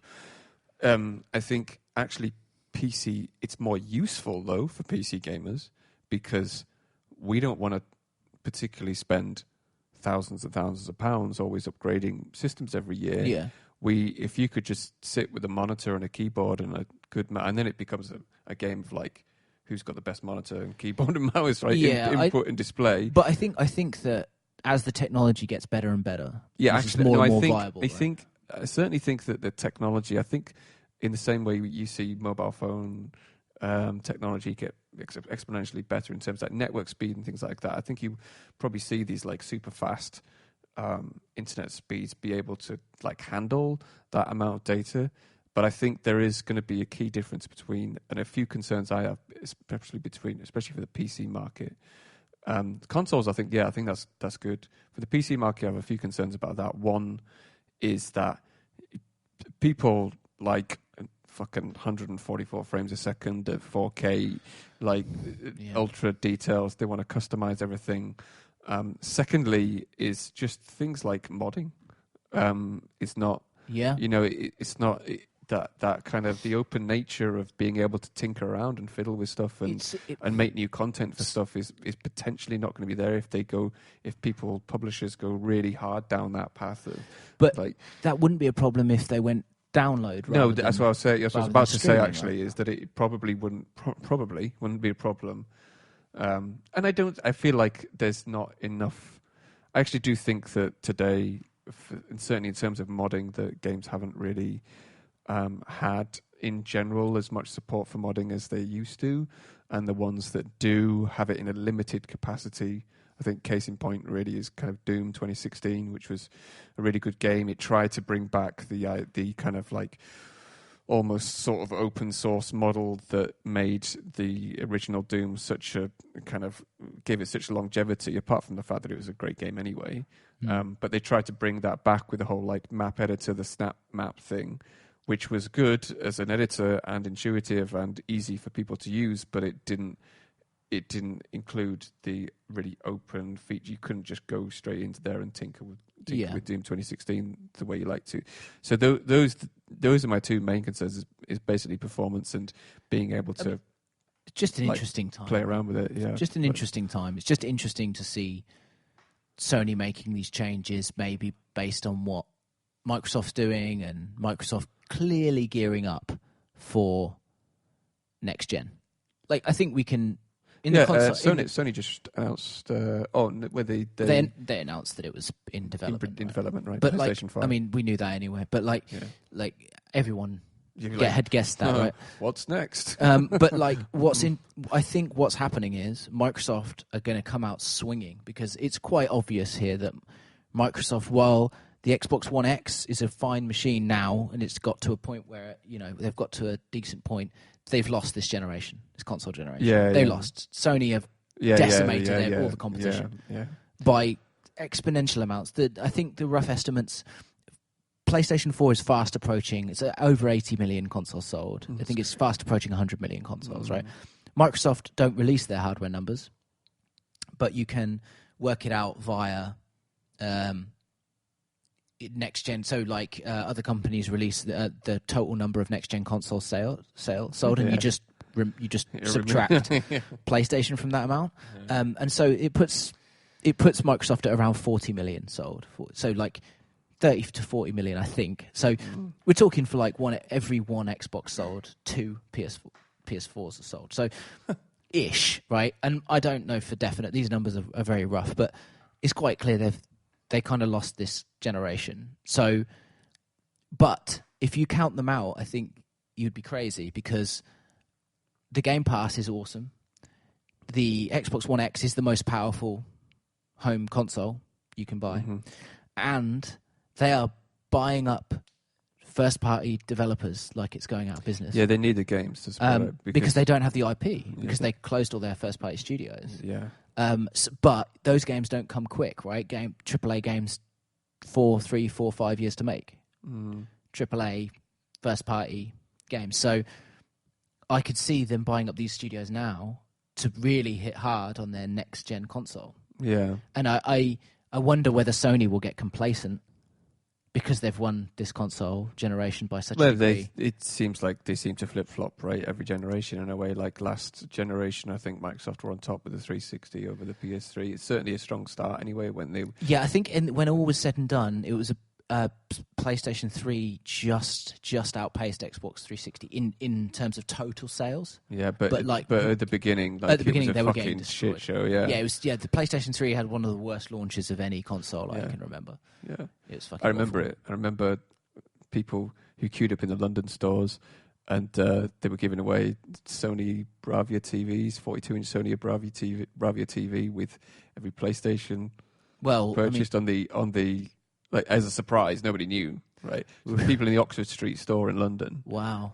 Because I think maybe that's because the launch was bad. That they started giving out there the was TV. There was some huge PR missteps. I remember somebody from Sony said when asked about the price, because it was it was like £500, wasn't it? It was 450, and it was $600 or something. And he said that people would get a second job to get one because it was a PlayStation and because PS2 is the biggest selling console of all time, the PS2. So obviously it's coming off the back of that. So I want there to be healthy competition. I hope Sony doesn't get too complacent because that's my favoured ecosystem. But I want Microsoft to succeed as well, and Nintendo.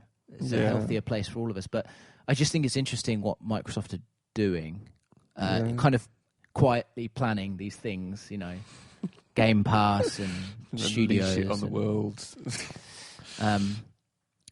Actually, that leads into one of the other topics I wanted to talk about, which is as reported by I think Kotaku, it's heavily rumored that Microsoft are gearing up to buy Obsidian games. Okay, yeah. Now, I missed this one. Obsidian, we spoke about at length on the last podcast, being makers of Fallout New Vegas and South Park Stick of Truth and, of course, the wonderful Pillars of Eternity. Yeah. The best PC game that for some reason you haven't played or beaten. I have played it. You haven't beaten it, sorry. Yeah. But that's not surprising. How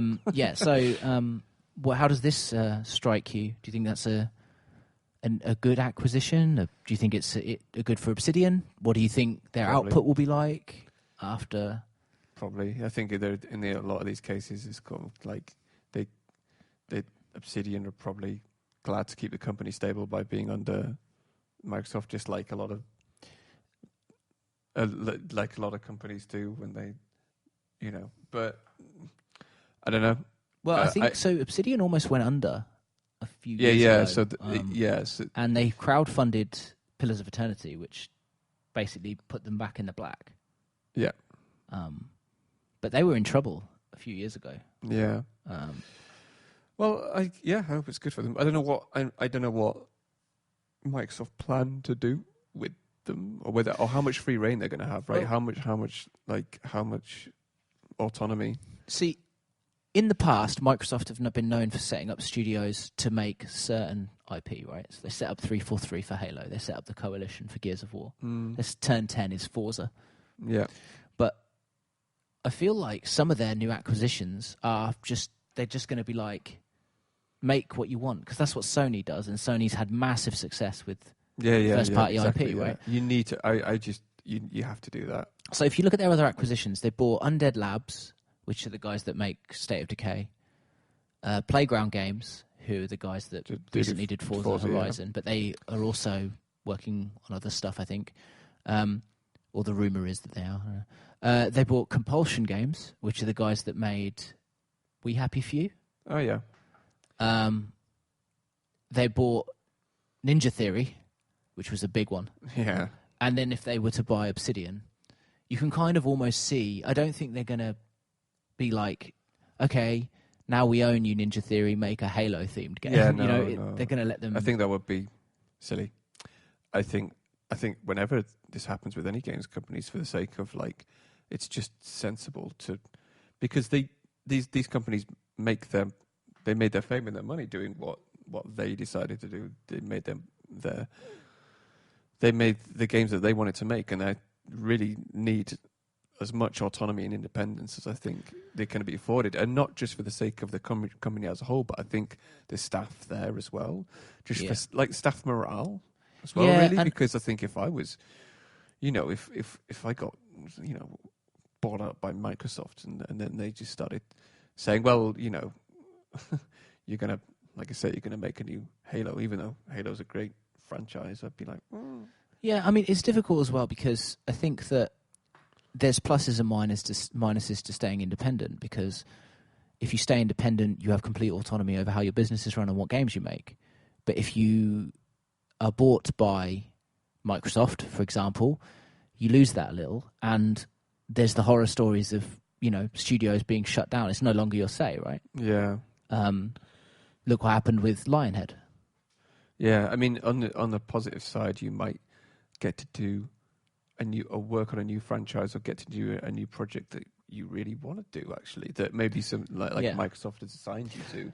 Like, if you are a company that make a bunch of first-person shooters, a load of your guys like Halo, and then you get bought out by Microsoft, and they go like, "Do you want to make the next Halo?" I want to make the next Halo. You're part of that family now, and I mean, I think that it's a lot less than it used to be. I think that like companies like EA have had bad reps for buying smaller studios and then closing them down after misusing them.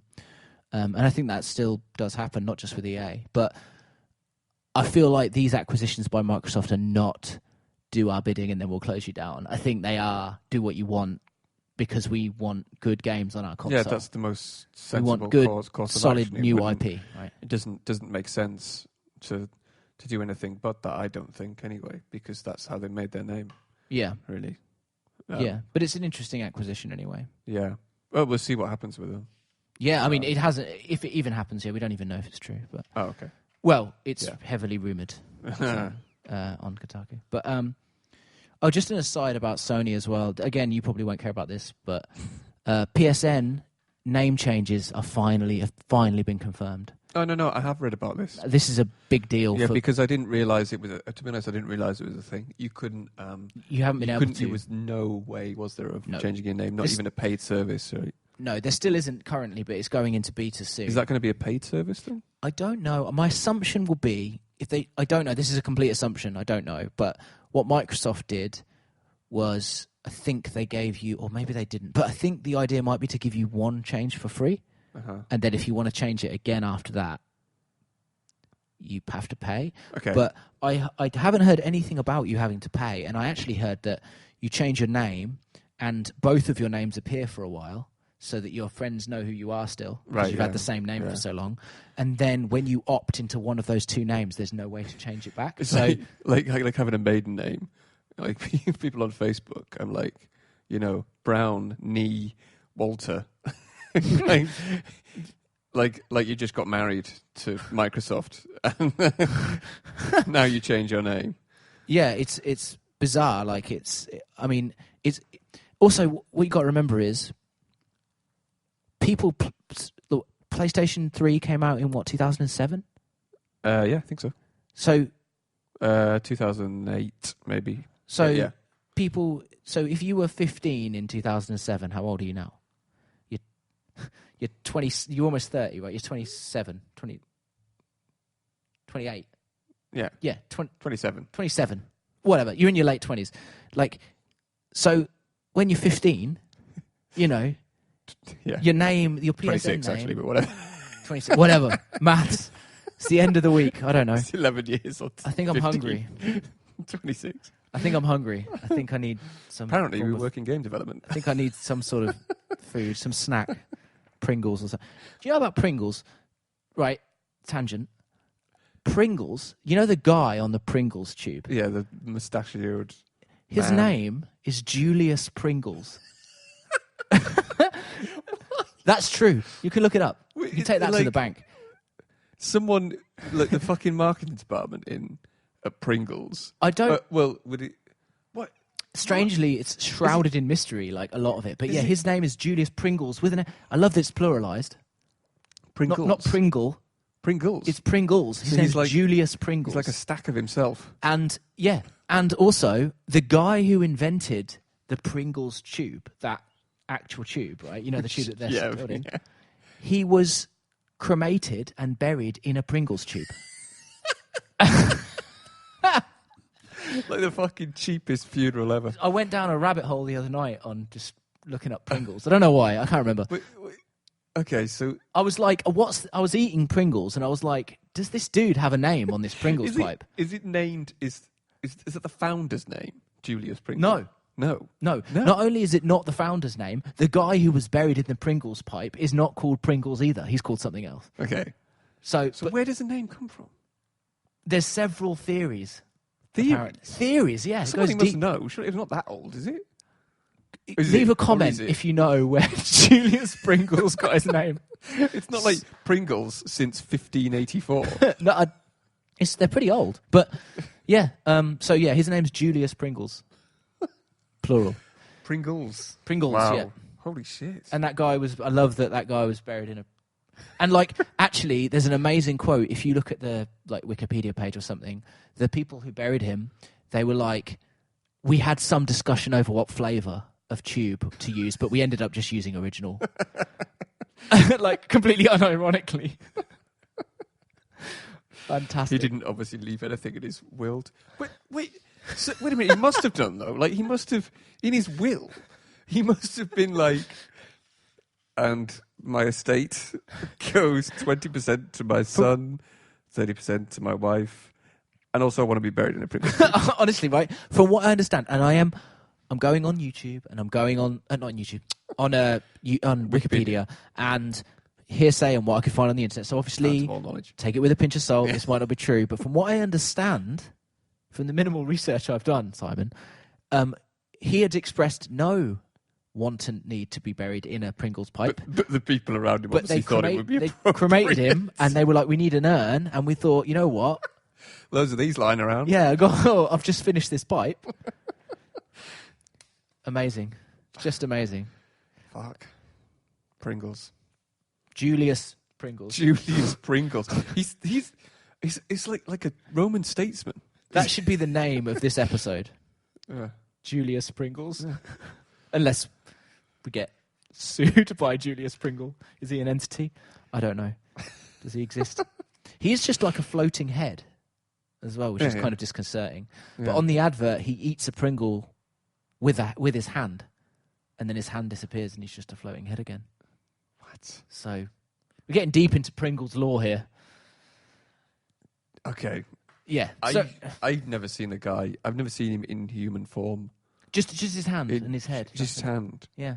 Or like an animation thing. Yeah, I've but never it's really like watched he much doesn't have TV. an arm. You know, like Rayman. Oh yeah. He's like just no, I got do hands. remember it now. Yeah. Yeah. It's kind of a bouncy sort of animation. Yeah. Thing. Yeah. Yeah. Fucking Do you know, hell. he looks quite a lot like Daniel Day-Lewis in Gangs of New York. Which is why I can't take that movie seriously at all. Anyway, PSN name changes. Good. That is good. That's a good thing. Good. We should probably, yeah. What else have we got? So, some sadder news now, actually, which is never nice to report. But there's been some studio closures Yes, the past few weeks. uh-huh. So, Capcom have closed their Vancouver studio, who were the guys who made Dead Rising. Yeah. I think they made from Dead Rising 2 onwards. That is shit. Although, weirdly, I missed that one. I don't know why. Maybe it was probably when I was on holiday. Yeah, Potentially. I know that Dead Rising 4 didn't do great, and I know that they had some exclusivity with Microsoft, which might have hurt them, I don't know. But, like, I mean, obviously our best goes out to anyone affected by those closures. I'm sure there's a lot of talented people work there, a lot of good games out of that studio. But people kind of stick together as well. And it's weird because Capcom actually just had their most successful year ever financially. And they had 500% growth on last year. Monster Hunter World is their biggest selling game of all time. Over 10 million copies sold. And so I don't know whether they're... I don't know. I mean, I'm not privy to the... Yeah, who knows? So there's probably a reason. It's weird. It's like, Square Enix closing IO and abandoning IO Interactive. Yeah. We're like, well, Hitman was good. Yeah, I don't get it either. So that's some sad news. But the bigger one, the bigger news in terms of the big closures, controversial one, kind of came out of nowhere, is Telltale Games, creators of Walking Dead, Episodic Adventure, and many others, Wolf Among Us, Guardians of the Galaxy, Game of Thrones, Tales from the Borderlands, the list goes on. Were kind of closed abruptly. So initially they let go 250 of their staff, I think reports said, and then they kept 25 or so on to do a Minecraft game for Netflix or something. And then they subsequently have let go of those 25 now, I think. So I think they're all but shuttered now. I think they're done. Shit. So what do you think about... I've read a bunch of stuff just on Twitter of people, like actual employees coming out and talking about how bad it was. Like when they were let go, there was no working overtime, and then suddenly, no working overtime, no overtime pay, obviously, and then suddenly being let go without any notice, no redundancy payments, no nothing. There's a lawsuit being filed now as well by one of the employees. Class action lawsuit as well. But class action lawsuit obviously means that if he was to win, they would be responsible for paying out to every member of staff that they let go. Yeah, that's how a class action lawsuit works. I don't know why. I don't know enough about company, and especially this is the US, right? Because we're we're in the UK. Obviously, you might have been able to tell. And I don't know how company law works there. I find it pretty incredible that a company would do that and think they could get away with it. My assumption is that, and this is an assumption, but my assumption is they just have run out of money. So, but you must surely there's a point where you go we're running out of money. It feels like so from the rumors from what I understand, they were trying to secure a cash injection from an investor, which they couldn't secure, which would have kept the company running. Right. But because they couldn't secure that cash injection that they were relying on, there was no money, so they had to let everybody go. Okay. But it smacks of mismanagement. Yeah. I feel like Telltale Games were kind of... I feel like The Walking Dead Season 1 is incredible, and I feel like it was a bit too much. It was like there was a new game out every week from Telltale. But, even if you were trying to score investment from an investor, you must have been doing the finances and been going okay, we... there's a point where people were just going, well, the management that is, we're going, well, if we don't get this investment money, we're fucked, and we can't pay anyone redundancy. So, but that's wrong. You shouldn't have been in that situation in the first place. You should always have had that surplus, right? As far as I know, and I think as far as the law goes it's what it sounds like in the US as far as law. It would be a sensible law. Yeah, so the WARN Act, I think, which is the one that the lawsuit is about, I think is to do with giving your workers notice and pay before. But I think there's some contention over that because to do with how much money the company has got before that happens. I'm not sure. I don't know. But it's all in contention. But it's a mess, and it's a mess as well because we were halfway through the final season of The Walking Dead. 2 episodes of that had been released.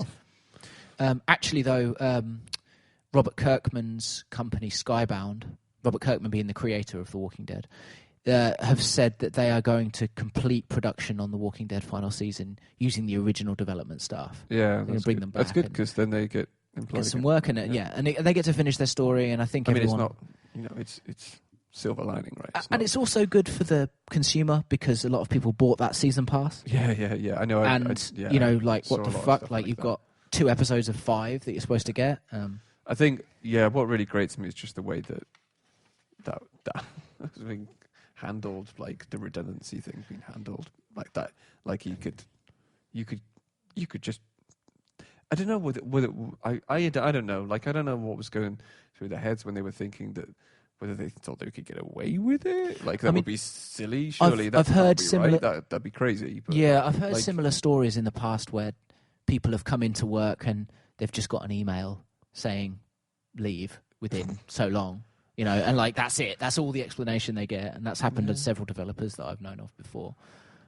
So I don't think it's the first time it's happened, but it's because it's such a large scale as well, and out of absolutely nowhere, right? Just sound like a catastrophic fuck up, mismanagement, right? I mean, if the management were, let's just say hypothetically they were completely altruistic and they wanted to take care of the employees in the right way, correctly and legally and everything, that makes it an even more catastrophic fuck up. How did you even get to that situation? Yes, how? So I don't know.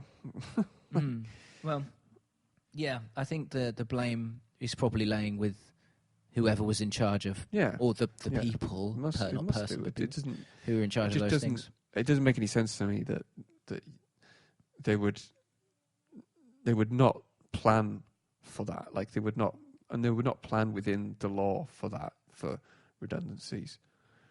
And it would be stupid to try and get away with that. Like if you were planning on not. If that was your plan to not give people redundancies, like a fuck you kind of thing, like I don't care, I'm just going to kind of ride this train until it crashes, right? Like, I don't know. Just like weird, but I suppose we'll probably find out maybe we'll find out in the. If it's public knowledge with the court case as well and everything else. I think that more information will probably. But there has been quite a few employees. There's kind of horror stories of people on Twitter talking. Employees of Telltale talking about how bad it got, how bad it was for them. You imagine, like, going in to work, you thought everything was fine, and then suddenly that day, and also in America as well, they have their medical insurance tied up with... And they had like a week or something of medical... What the crazy... I read a report today saying that the month before this happened, Telltale were hiring. So can you imagine if you'd been hired and you'd moved out to Santa Monica or California or wherever they are, I can't remember. You'd moved out to California... And then all of a sudden do you know what I mean? Like, what are you going to do? Like, that's terrible. You've got like limited options for what are the studios that you can work at. Like, it's crazy. That's terrible. That's really bad.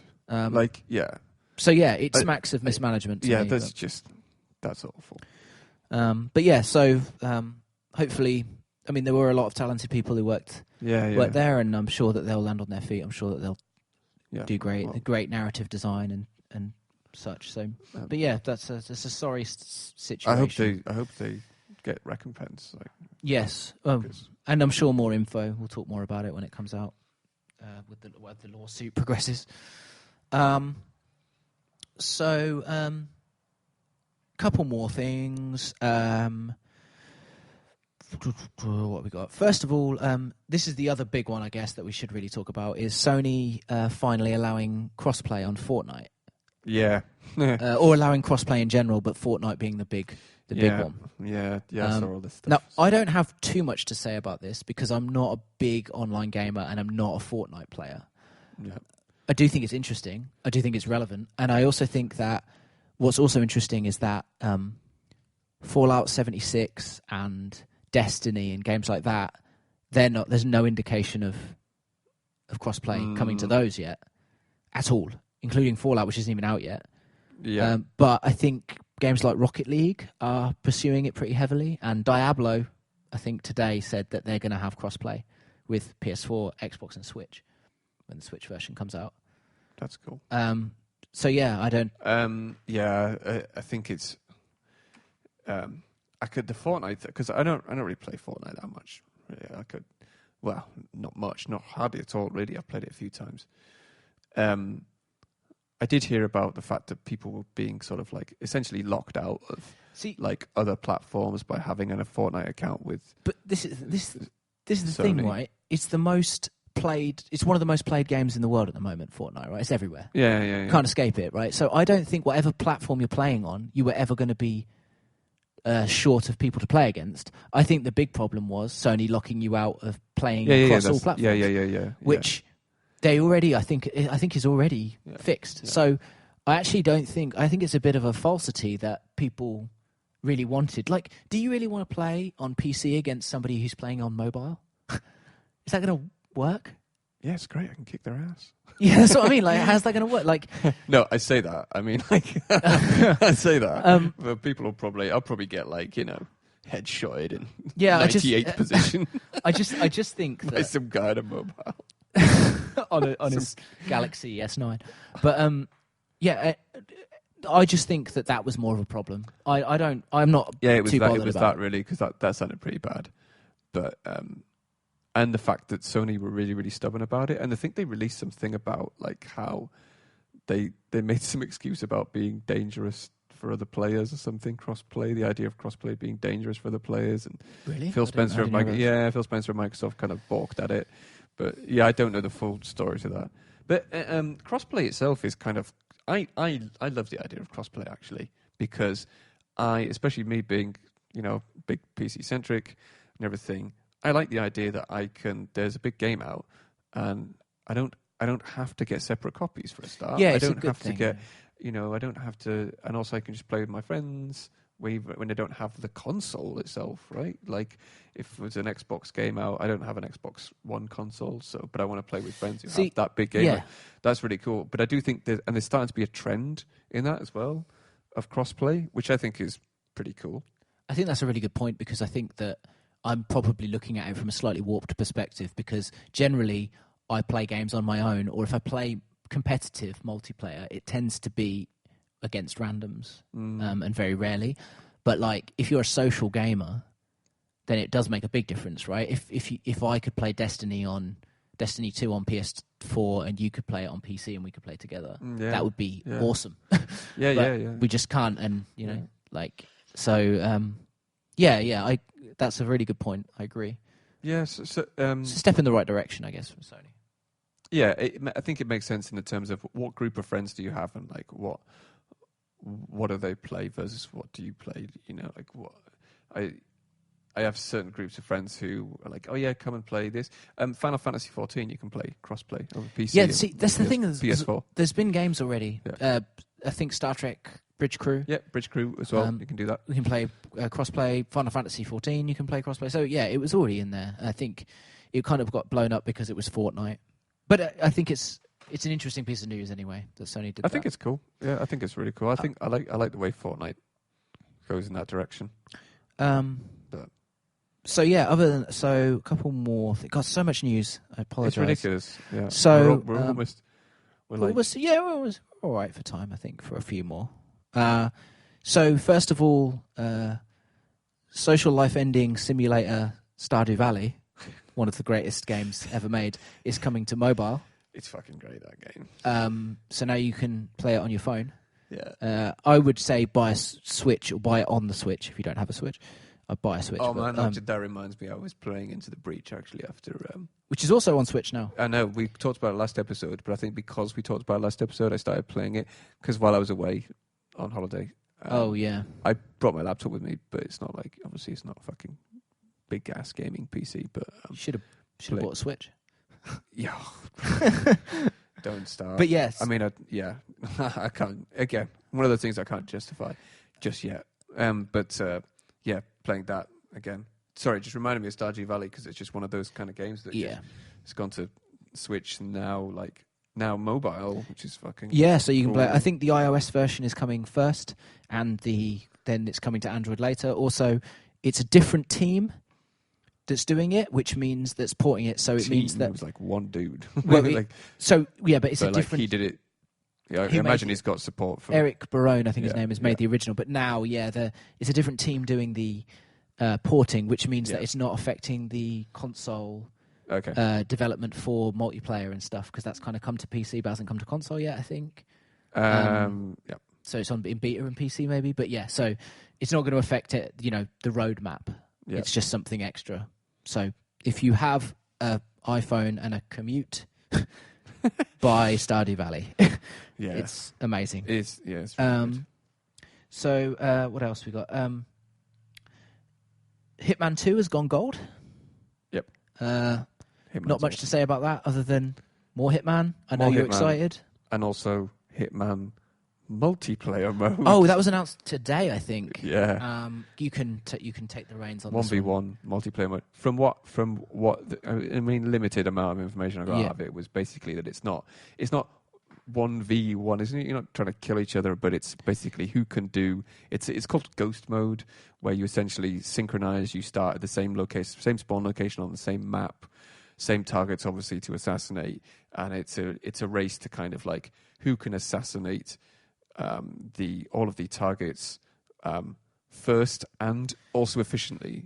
Well, you can't just kind of, if you go in sort of sloppily, and that's a great idea. Then you're not gonna do as well. I don't quite know how this works because it sounds like in the video it's almost like who kills the targets first wins, but then also you need to be efficient at doing it. Maybe it's score based. I don't know how. Yeah, maybe it's score based or something like that. Like that's how they. That's a great idea. Do it. But and so occasionally you will see like you will see a marker of the other guy running around, and then sometimes you will kill a target, but you'll also see the ghost of the player killing the same target as well at the same time. Yeah.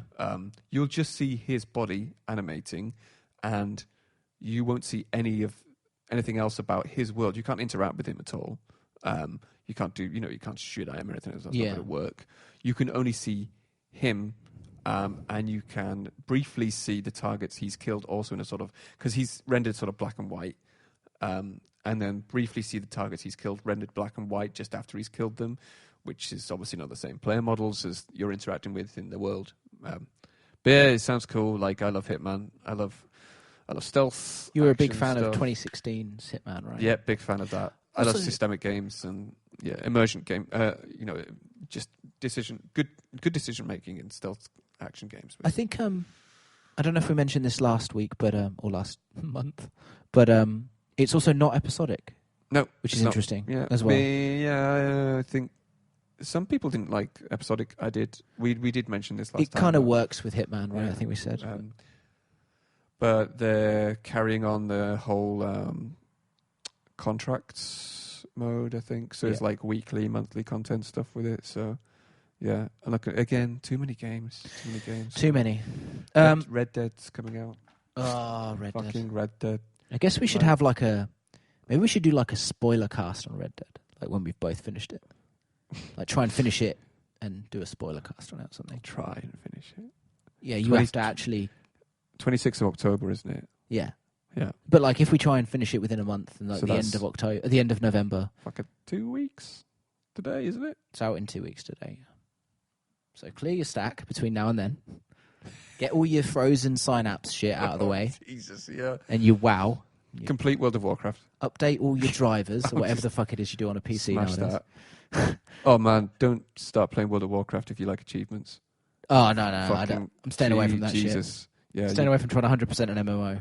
Yeah, I don't think you can. Well, I mean, I looked at the trophies for Final Fantasy XIV before I was thinking about resubbing, and there's like a trophy for catching like 10,000 fish. And I was like, for fuck's sake. Like, crazy. So, yeah, in terms of news, a few bits left. One, THQ Nordic is the Unicron of IP, is just buying up so much old mid-tier IP now that I've gone from excited to perplexed.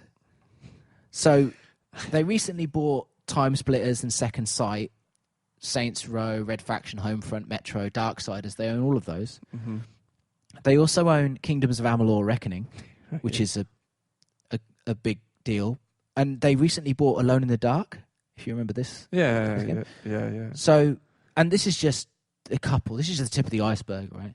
And they reportedly have 18 games in development across their studios that they own through these IP. Now, we know that Darksiders 3 is out next month. So they're actually going to have a game out next month.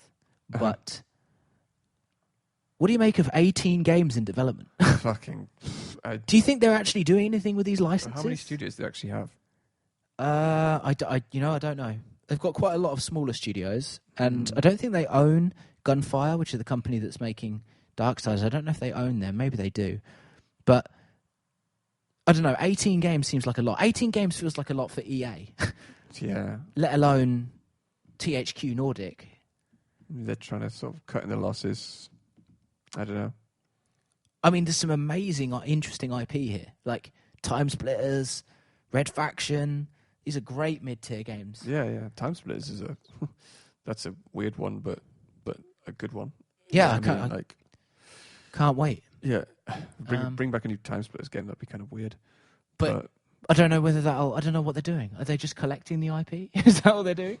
So no one else can have it? Like collecting domain names or just. I have no idea.